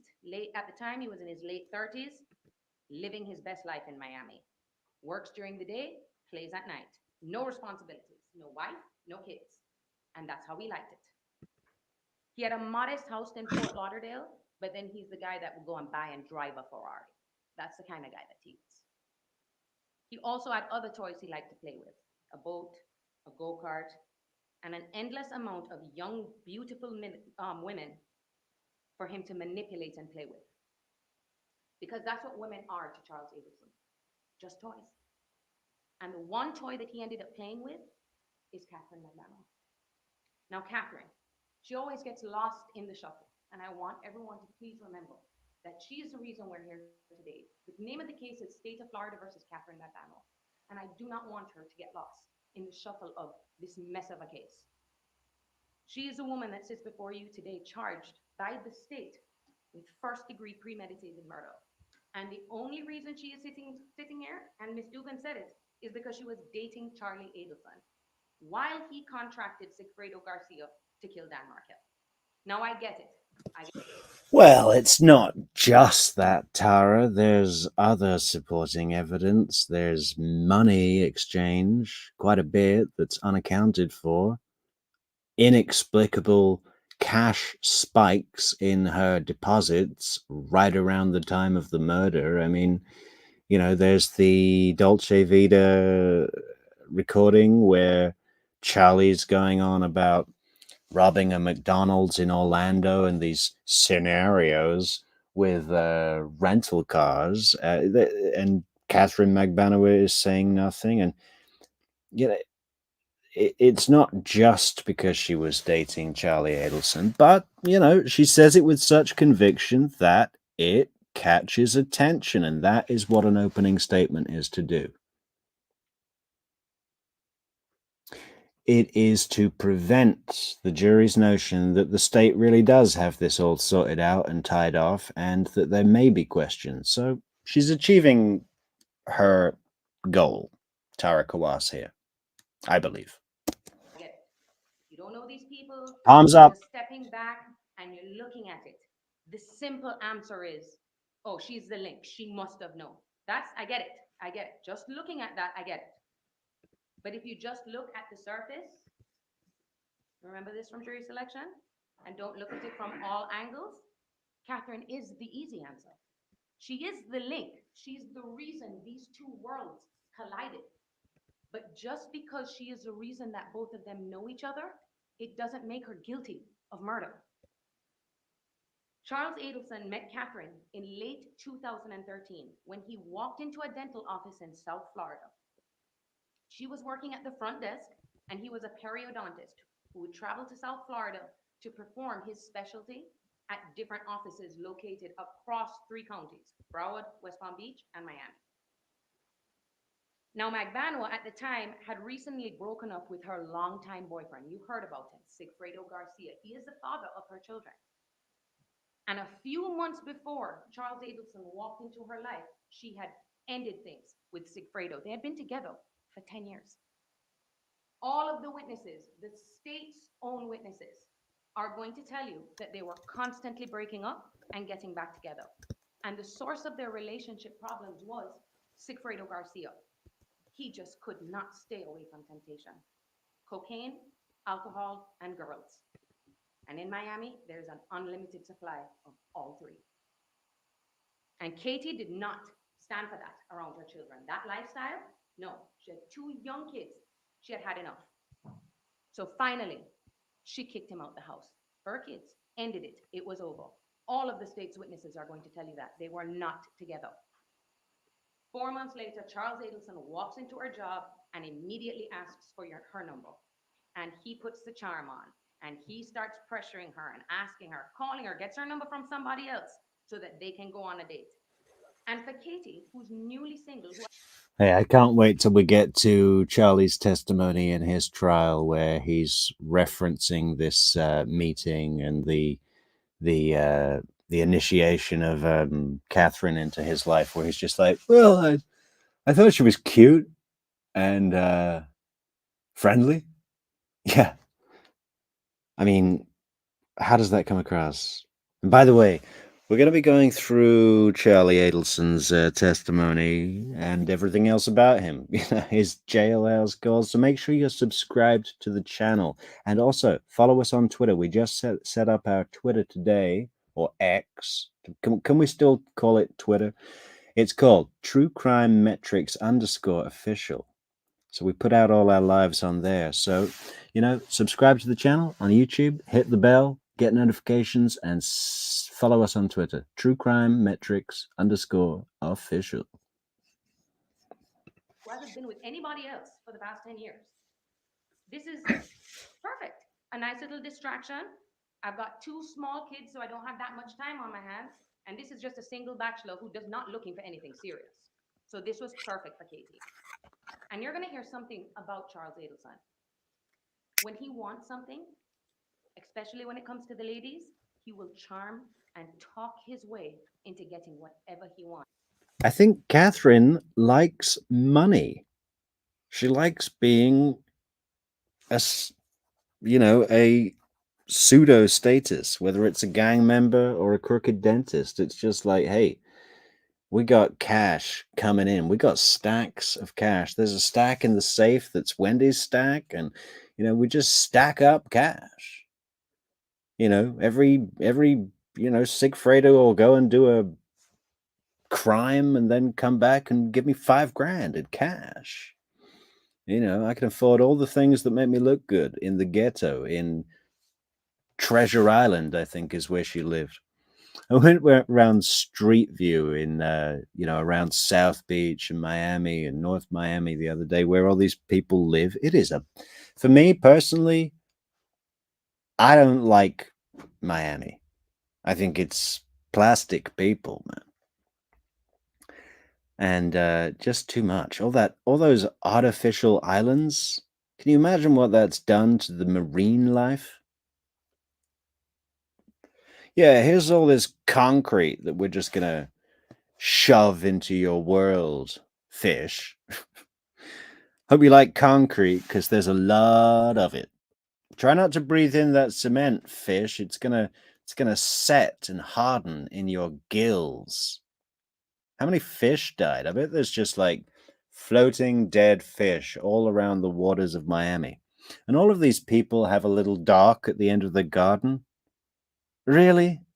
I mean, yeah, that sounds kind of fun for a holiday home, but for life?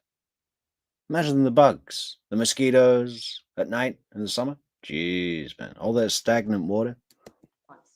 And he loves to talk. You're going to hear it for yourself. He literally can't shut up. And the state's witnesses will tell you Well, that's true. And he repeats himself a lot. I should have gone with my gut. You know, on the phone with Donna when he gets life. I should have gone with my gut. Maybe it was when the dog got a snake bite. If I'd have gone with my gut then. And, you know, yeah, I. Oh, wait, sorry.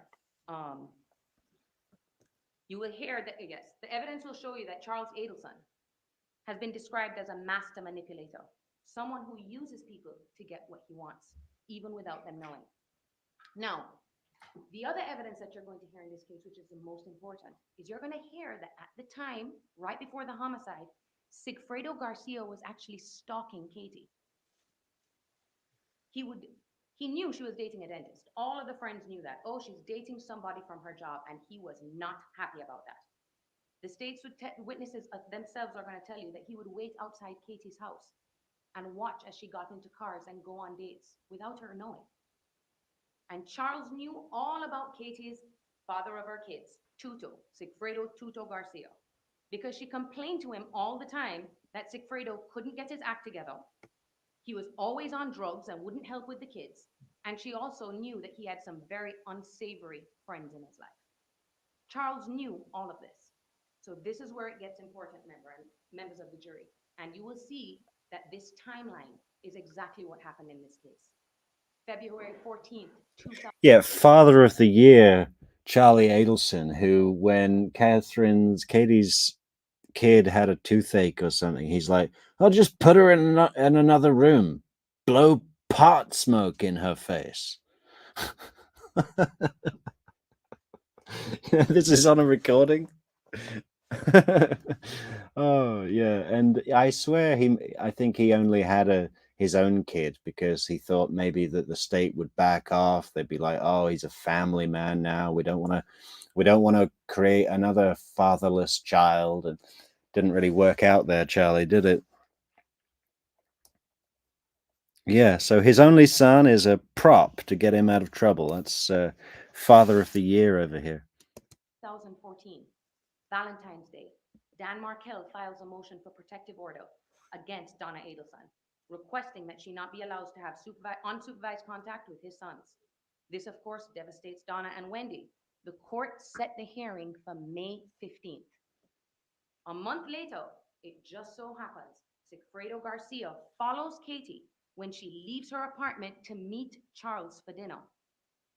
He was watching them as they sat outside a restaurant having dinner, and she had no idea that Sigfredo was watching. Katie then left to go home because she has kids to take care of.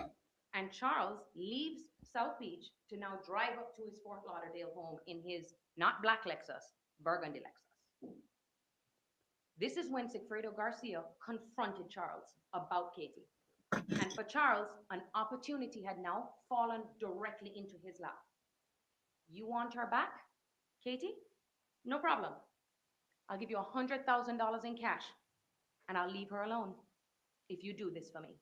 God only knows what Charles Adelson told Sigfredo Garcia about Dan Markel. He probably even said to him, or you could get someone to do this for me. The deal was hatched in that moment.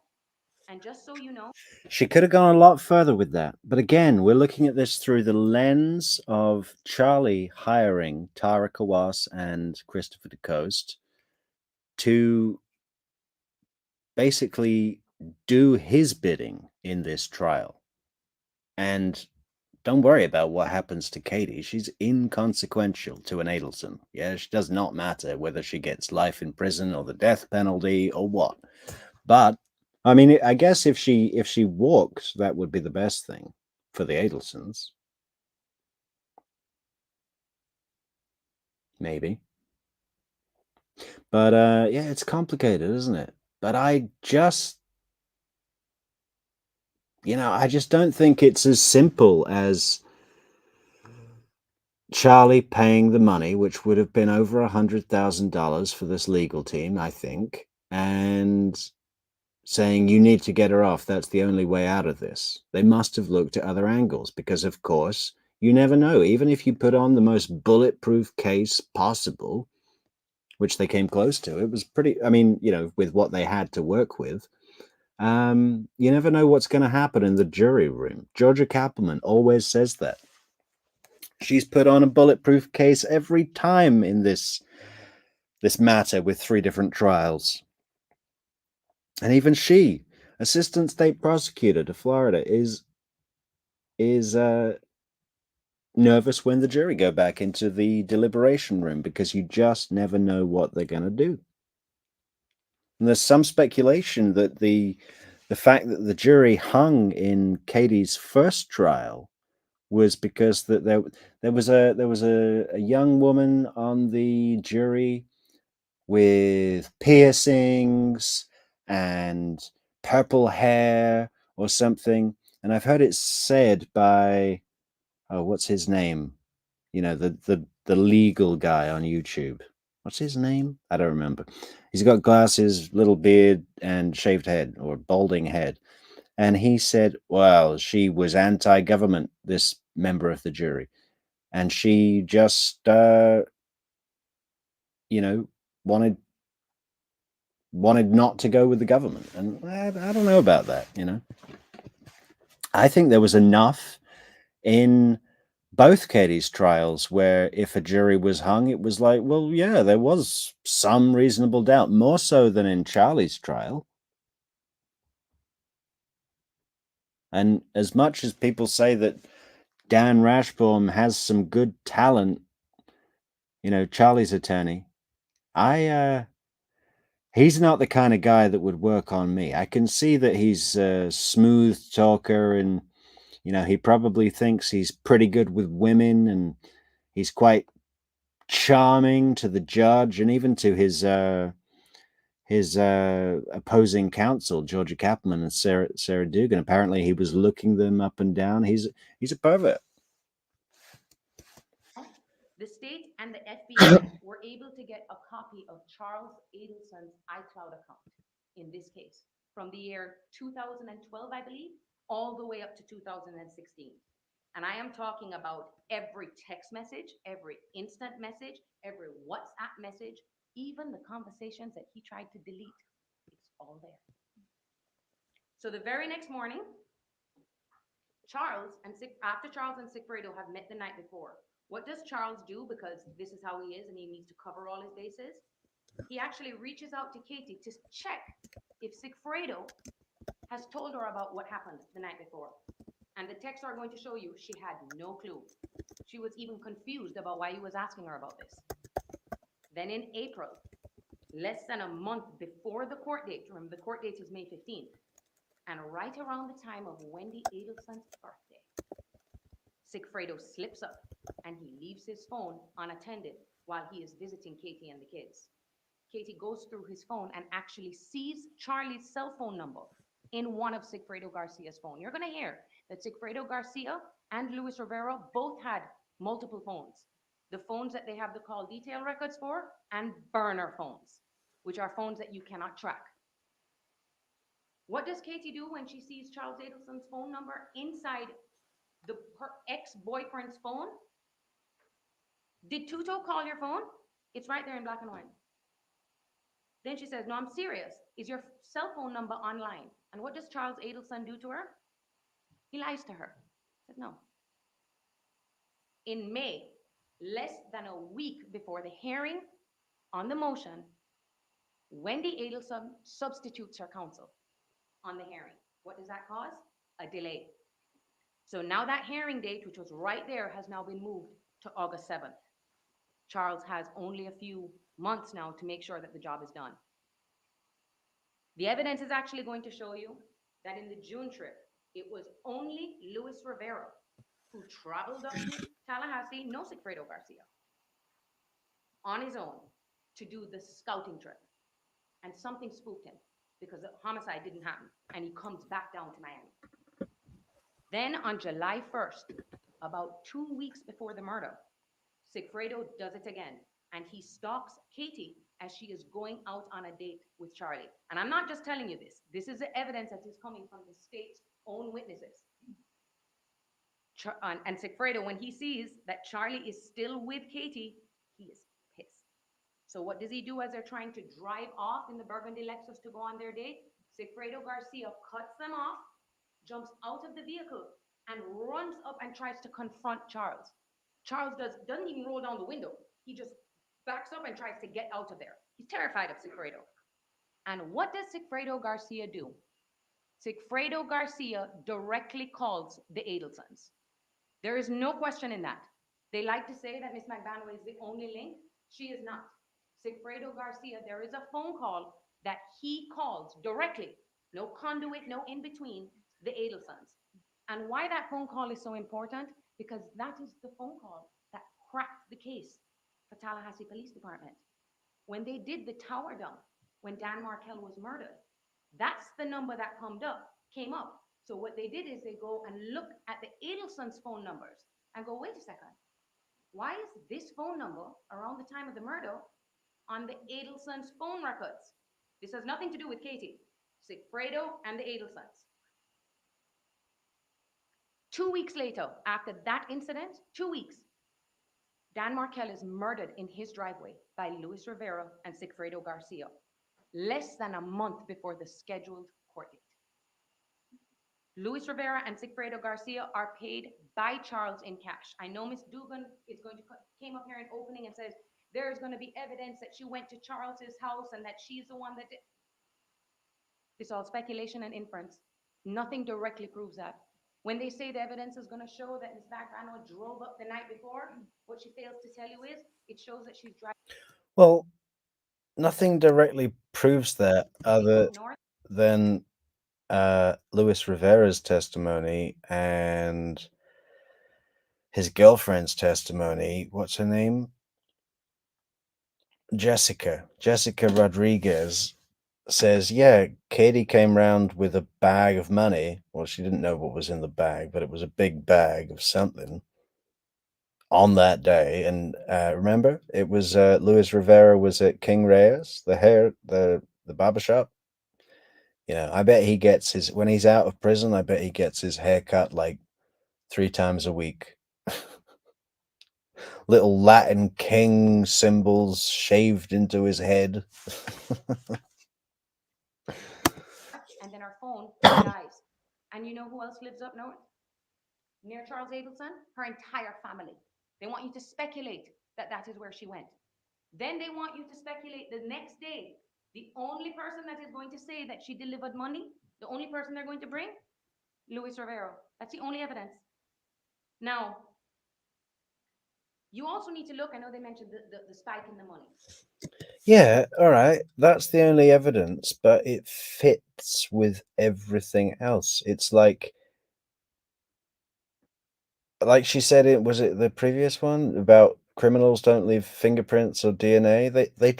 They specifically try to leave as little evidence as possible. So there's usually not that much, and a lot of it does come down to, what do you call it, circumstantial evidence, right? So again, but although her argument is weak when you break it down, her delivery of the argument is so almost emphatic that it catches attention, and it says more is coming, and it prepares the mind to be open to another idea. That is the job, especially of a defense counsel's opening statement. They say there's no burden. Of course there's a burden. They've got a job to do, and they better do it well. Not like Chandler, what's his name? Chandler Halderson's attorneys, who just sat there, didn't call a single witness of their own. The state called like 300 witnesses. It wasn't 300, but you know, they really went to town calling everybody. And they didn't call, Chandler's attorneys didn't call a single witness. Maybe because there wasn't anyone to support his case. So yeah, she's doing fine with what she has. Tara Kawass here. And about our lens that we're looking through, Charlie paying for this and like 3 different games going on at once, there's not actually that much in opening statement. Tara's using this much better than her opening statement in Katie's first trial, which we just watched. Not that that was bad, but this is definitely more polished. Definitely. Right after Charles gives Sigfredo Garcia and Luis Rivera the cash, they get the cash now, right? What do they both do? Luis Rivera, Sigfredo Garcia, they buy their toys, you know, some bikes and some cars. But Luis gives his money to his mom, to his sister, to his girlfriend. None of them have been arrested. And they will all tell you they didn't ask. I don't want to know where the money came from. I just took it. You are also going to say that Sigfredo, who finally had some money that he could now show the mother of his kids that I'm just not a deadbeat dad, I can help you out, gives her cash. And what does Katie do? Walks into the bank and deposits the cash with all the cameras, all the records, evidence, walks up there and deposits it into her checking account and her saving account. She is the only one that does that. There's no money with Charles Adelson being withdrawn from any of his accounts. There's no money on Sigfredo Garcia and Luis Rivera's side depositing money. The only one who walked into the bank and deposited it was Miss Magbanua, because she had no idea that it came from the proceeds of a homicide. The next thing, and I was actually hoping, a little part of me was hoping. You know, we spoke in jury selection about how the justice system is broken and all of that. And, you know, certain things are put into place so that you as jurors can be ensured that you're hearing everything, right? The government has a duty.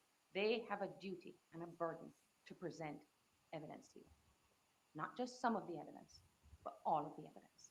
So I was hoping that when Ms. Dugan came up here and tried to present the facts of her case, that she was going to tell you everything, not just the little things that sound and fit with their case. For example, the cash.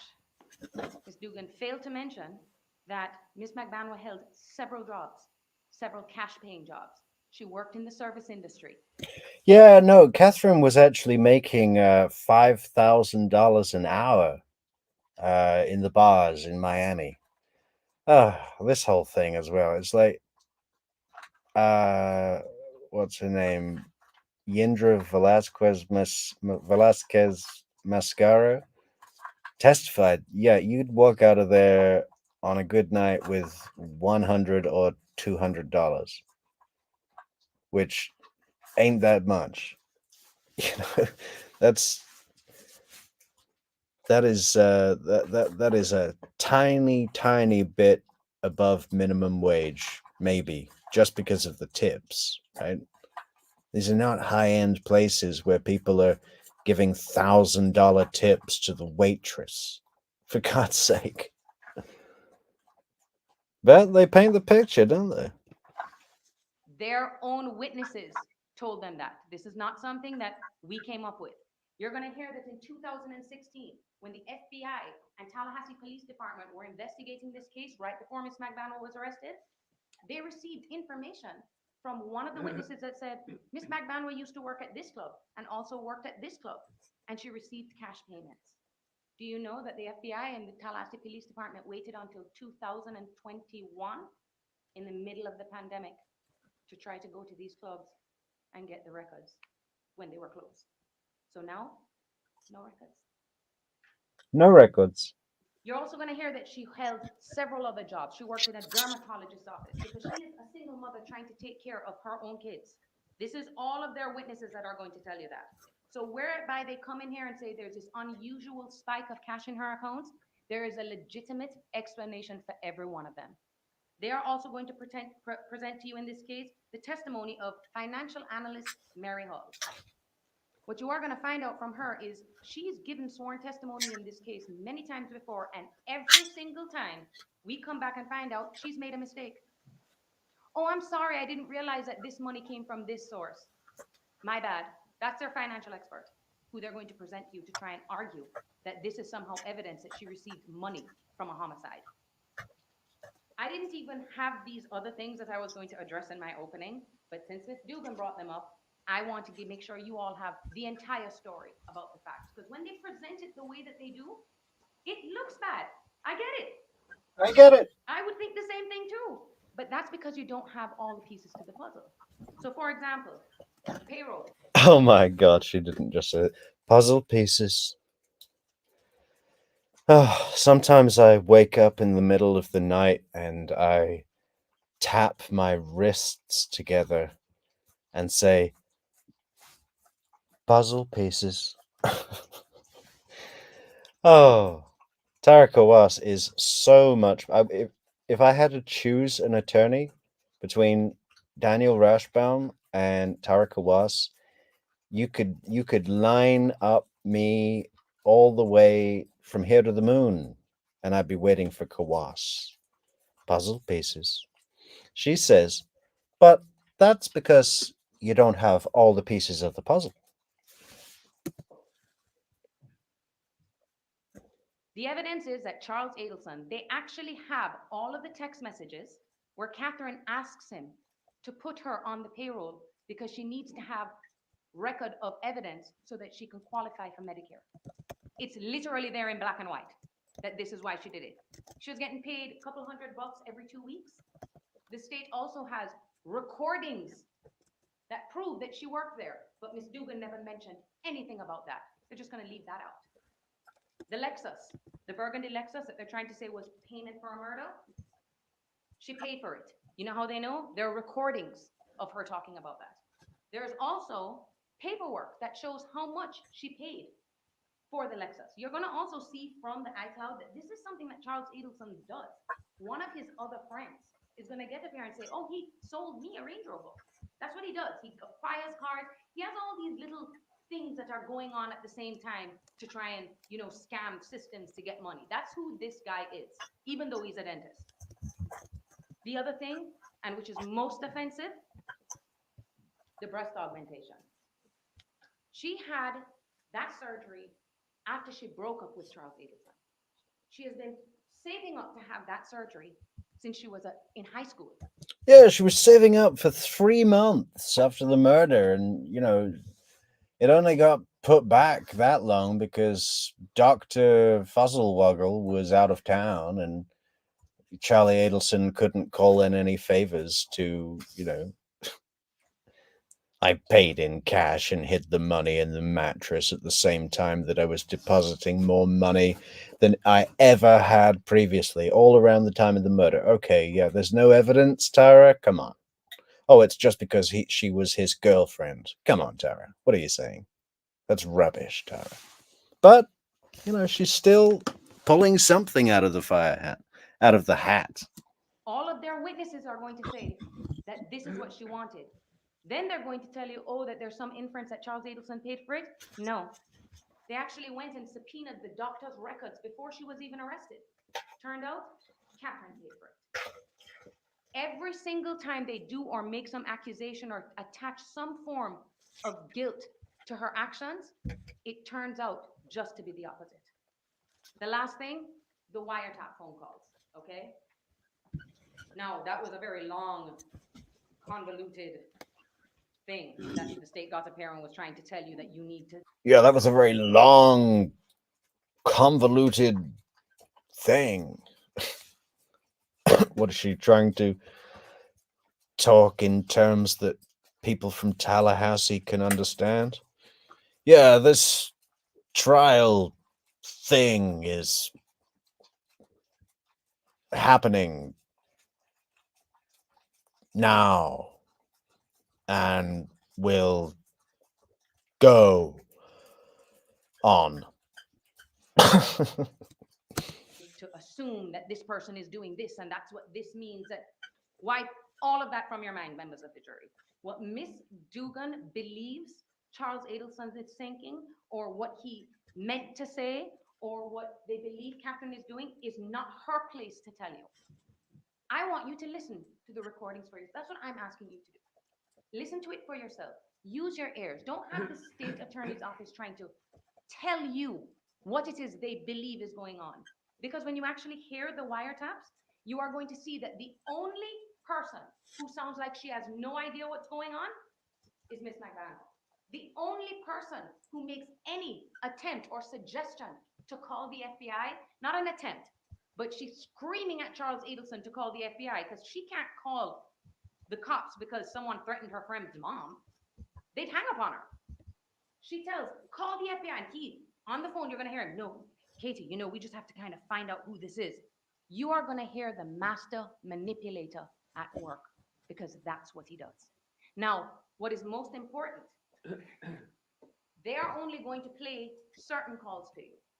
There are over 400 phone calls, and they are going to cherry pick the ones that they think are relevant to their case. And those are going to be the only ones you hear. Okay? Now, they also said that they did this undercover covert operation with the guy walking up to Donna and saying Catherine's name. Now, I know Miss Dugan once again comes up here and she's talking to you about the Dolce Vita meeting in the restaurant. And yes, that sounds bad, right? Sounds bad. Oh, they meet and they start talking about all these things. Everything Miss Dugan. Yeah, so this thing she does with totally dissing the secret, covert, undercover FBI operation. Who is that serving? How is it serving Catherine?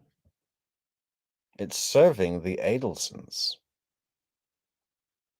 right? And that's what we're looking out for in our deep dive of Katherine Magbanua's legal team. What were their motives? Who were they working for? I don't think it's as simple as, oh, Katie, if Katie goes down, then she might tell on us, so we better get her out of trouble. People speculate that the Adelsons pay. Yes, I think the Adelsons paid, but I think they also directed with top tier legal advice, way beyond what little old Tara Kawass and Christopher DeCoste would be classed as. They're both pretty young. We've got John Lauro, who's Trump's attorney. The attorney for Donald Trump is the attorney for Wendy Adelson and is involved in this whole thing. I mean, that is top tier inner circle of the upper crust, isn't it? Does it get a more prestigious lawyer than that? The same guy that the ex-president of the United States has? Just think about that for a moment. So,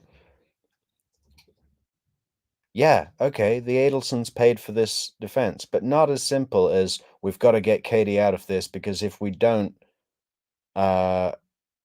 she could tell on us and do a deal. No, I don't think so. I think that there's something far more nefarious at play here. A double trick. And we're just going to see what we see. So follow us along for the journey. We're going to be going through a lot of videos of Catherine's defense from both trials. We might do some cross-referencing of the same witnesses, etc.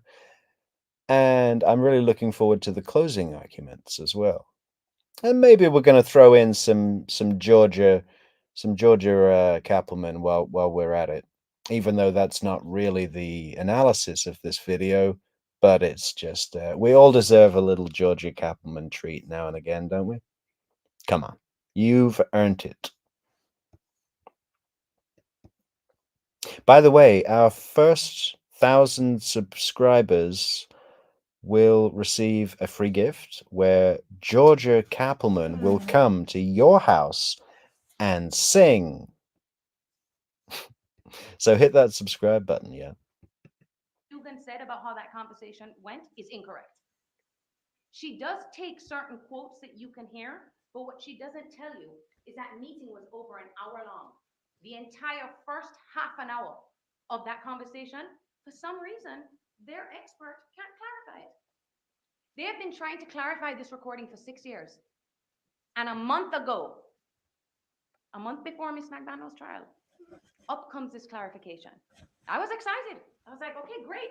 You're going to finally see that she's innocent. But what? You cannot hear a word Miss Magbanua is saying. So she could be saying, why are the cops would be looking at you? We don't know. She could be asking all these questions. We have no idea. Why their expert couldn't amplify her voice, I mean, I'm sure he's going to tell you something, but all you're going to know is that you are going to be hearing a conversation that leaves you with more of a question mark than answers. You're actually going to hear Charles Adelson trying to convince Katherine, I need you to call because they said your name. That's why I need you to call. He gives all these scenarios. You'll hear on this is how he operates because he's a master manipulator. You will hear the things that he says aren't the conversation of two people in the know. That conversation is Charles Adelson using Katherine Magbanua as a pawn to go in to try and find out for him who these people are. He's guilty, but he has no problem sending her in because he knows she has nothing to do with it. And he has to convince her because Casey's like, why are you asking me to do, and you'll hear him. You will hear these weird scenarios. So as much as the state would like to think he's talking about this murder, he's not. He is, you'll hear one thing that's important. You never hear the word murder. You never hear the word Tallahassee. You never hear the word Wendy Adelson. You never hear Dan Markel. None of those words you hear because he's not talking to her about it. And members of the jury, what is even more concerning is the thing that you are going to find, and we talked about this in jury selection. When they did this covert operation, at the time, they knew who all the players were. They were ready. They had probable cause at that point to already arrest Garcia. Because remember, Garcia's out, Luis Rivera is in federal custody. You think they would have tapped Sigfredo Garcia's phone, right? No, we'll never know what he said on his phone. You think they'd tap Donna Adelson's phone? No, we're not going to tap hers. We're not going to listen. So they only tapped Charles Adelson's phone and Katie's phone. And then check this out. You'd think that they recorded all the conversations, right? All of them, so that you guys would have a nice, clear view and can determine for yourself what went on. No. That also goes through the lens of the police department, which they determine what would be relevant and what would not be relevant. You see, when Ms. Dugan got up here and said, oh, Donna Adelson said an ex-girlfriend called and that the first person he called was Katherine, that's not true. We had to get Charles Adelson's, the defense had to get Charles Adelson's call detail records because for some reason the state and the FBI didn't get them. When we looked at the records, he made 3 other phone calls before he called Katie. So when you take a look at the evidence, the black and white evidence in front of you, members of the jury, you're going to see it isn't what the state is trying to present you to make it seem this way. Now, what is also very important and telling in this case is about a month after the murder is committed, Charles Adelson breaks up with Katherine Magbanua, the girl that he supposedly conspired with to commit a murder, and she was not happy about it. He just ghosts her. You can see in the communications every day, communicate, and it is strange. After the murder, it is ghost town. The communications kind of start dwindling. You can see that the person who's trying. It was dwindling down in a scenario. The scenarios were dwindling down. I'm really looking forward to going through Katherine's testimonies. Subscribe to the channel so you get notifications about that, will you? And yeah, this chapter is great, and we're going to go through it as quickly as possible. We're probably going to try and stream 4 days a week. So why don't we just say Sunday,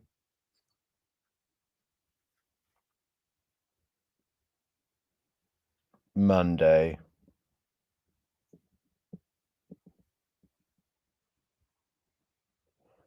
Wednesday, and Friday. How about that? Sunday, Monday, Wednesday, Friday. Yeah, that's going to be our schedule from now on. We are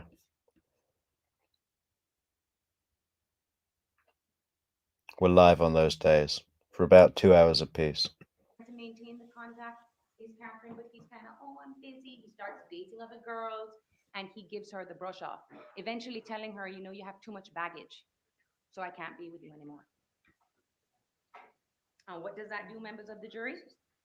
Open the door, the paved way for Sigfredo Garcia to make an attempt to return to Catherine's life. And it's so sad, members of the jury, because in this case, what we have here is Charlie Adelson getting what he wanted, Sigfredo Garcia getting what he wanted, and more importantly, Wendy Adelson got what she wanted. Less than 4 days after he was murdered, she packed up her stuff and left Tallahassee. You're not going to hear any evidence that Charles Adelson made any attempt to go to the funeral of his former brother-in-law. He stayed in Miami and went to the gym.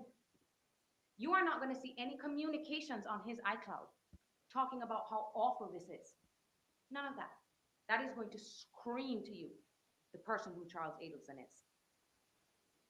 The type of person that would involve someone who has nothing to do with anything for his own benefit.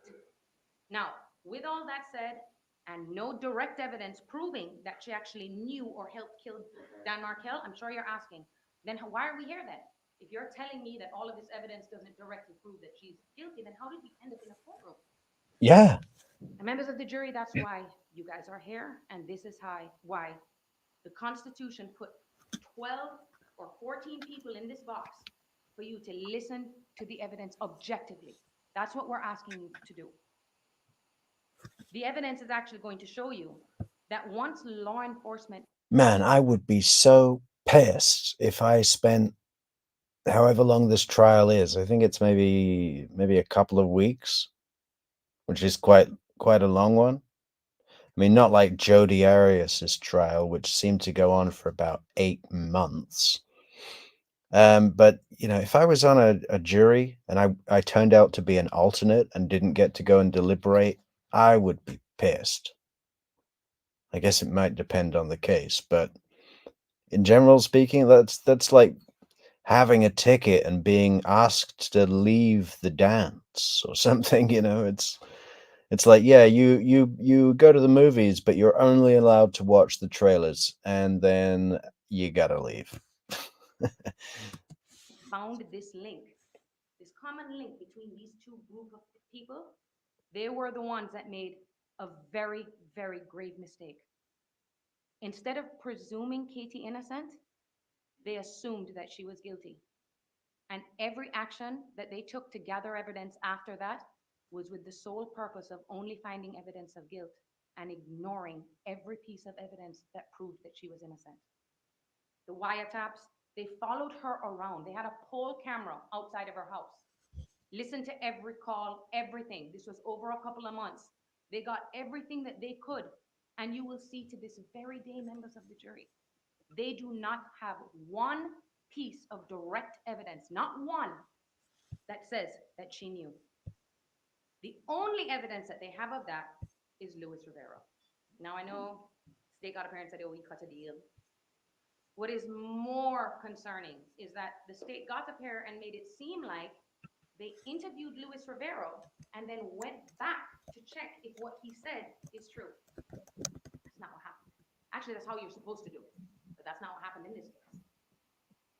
He had all of the evidence, the call detail records, their theory, their entire timeline, where it says Katie is in the middle. So he knew what they wanted to hear. After all of that is when he tells them his story.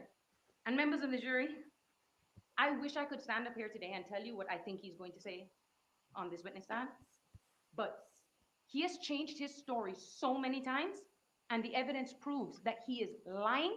I can't even predict what he is going to tell you on the witness stand today. It's probably going to, who knows what facts he's going to add this time. But the thing that's most important is the only thing that is any kind of direct evidence are just his words. He's actually going to tell you that I heard Katie on the phone talking to Sigfredo. That's it. That's the only direct evidence. Because without that, they couldn't even make an arrest against Ms. Magbanua.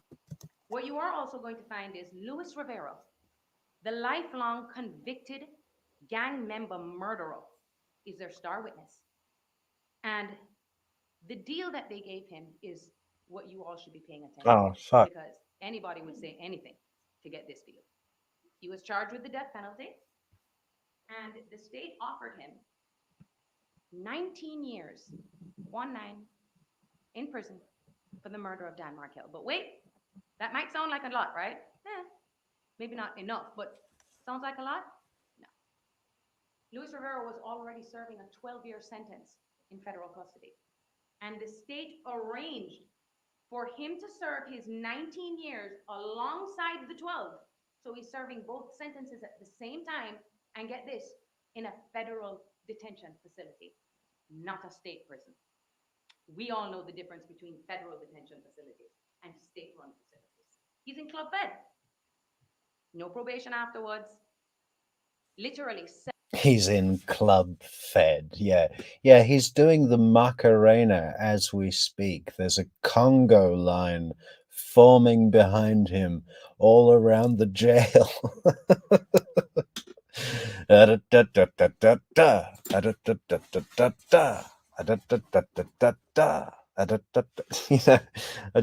yeah, he loves it. He's got the maracas and one of those big cocktail drinks that's in a coconut with a big paper umbrella in it.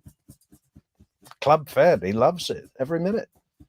7 years on top of his 12-year sentence. He'll probably be released, if not this decade, at the beginning. And it wasn't until he said, I heard Katherine on the phone, that's the only piece of direct evidence, that they were able to make an arrest against Ms. Magbanua. Now, members of the jury, it's going to be a lot of evidence. Please do not get overwhelmed. It's going to be witness after witness after witness, and it's going to be a lot. It's going to be lots of phone records, lots of photographs, because this investigation spanned years before any arrests were made. Well, since 3 arrests were made. Because if you'll see, in 2016, Garcia and Rivera were arrested. In 2016, Ms. Magbanua was arrested. Little fumbling on the figures there, Tara. I didn't like that. Right at your close as well. There's 4 minutes to go and you're mixing up details. Yeah. No, I didn't like that, Tara. As much as I like you. Sure, you're all wondering what's going on with the Adelsons, right? Donna, she's probably at home watching TV, probably watching this trial. That was good. I always loved that. That, you know, looking at the camera, eye contact. You know, Donna is watching this, and you know she felt that as much as you just did. And you know what? Donna Adelson just subscribed to this channel from jail. So if you want to be better than her, or if you want to see her convicted, you better subscribe in big numbers. I'm talking 1,000 subscribers, y'all. And each one of you will receive happy thoughts. You're all wondering what's going on with the Adelsons, right? Donna, she's probably at home watching TV, probably watching this trial. Charles Adelson, arrested a month ago. A month ago. His lawyer is in here right now, back there, watching, taking notes, preparing for whenever Charlie's going to go to trial. Is that Rashbaum? Wendy Adelson? Does anybody know if that is Rashbaum? Leave it down in the comments, please. I'd love to know. The state is going to give her immunity to come and testify in this case for them. That's what's going on in this courtroom, members of the jury. Wendy Adelson is going to get immunity to testify against Katherine Magbanua. You're going to see her for yourself. Watch her, members of the jury, because she thinks she's going to be able to put on a fantastic performance, but that's all it's going to be, is a performance. Because what you are going to see is not only does she have a motive to protect her family, including her brother, who is now arrested, but she also has a motive to protect herself. All I ask of you, member of the jury, please, any preconceived notions about what you think you know about this case, leave it at the door, clean slate. There is a reason why the framers of the Constitution put you guys here, so that you would have the final say and not have members of the government decide whether or not you can take away someone's freedom. It can all be left in the hands of the citizens so that they can make a collective decision.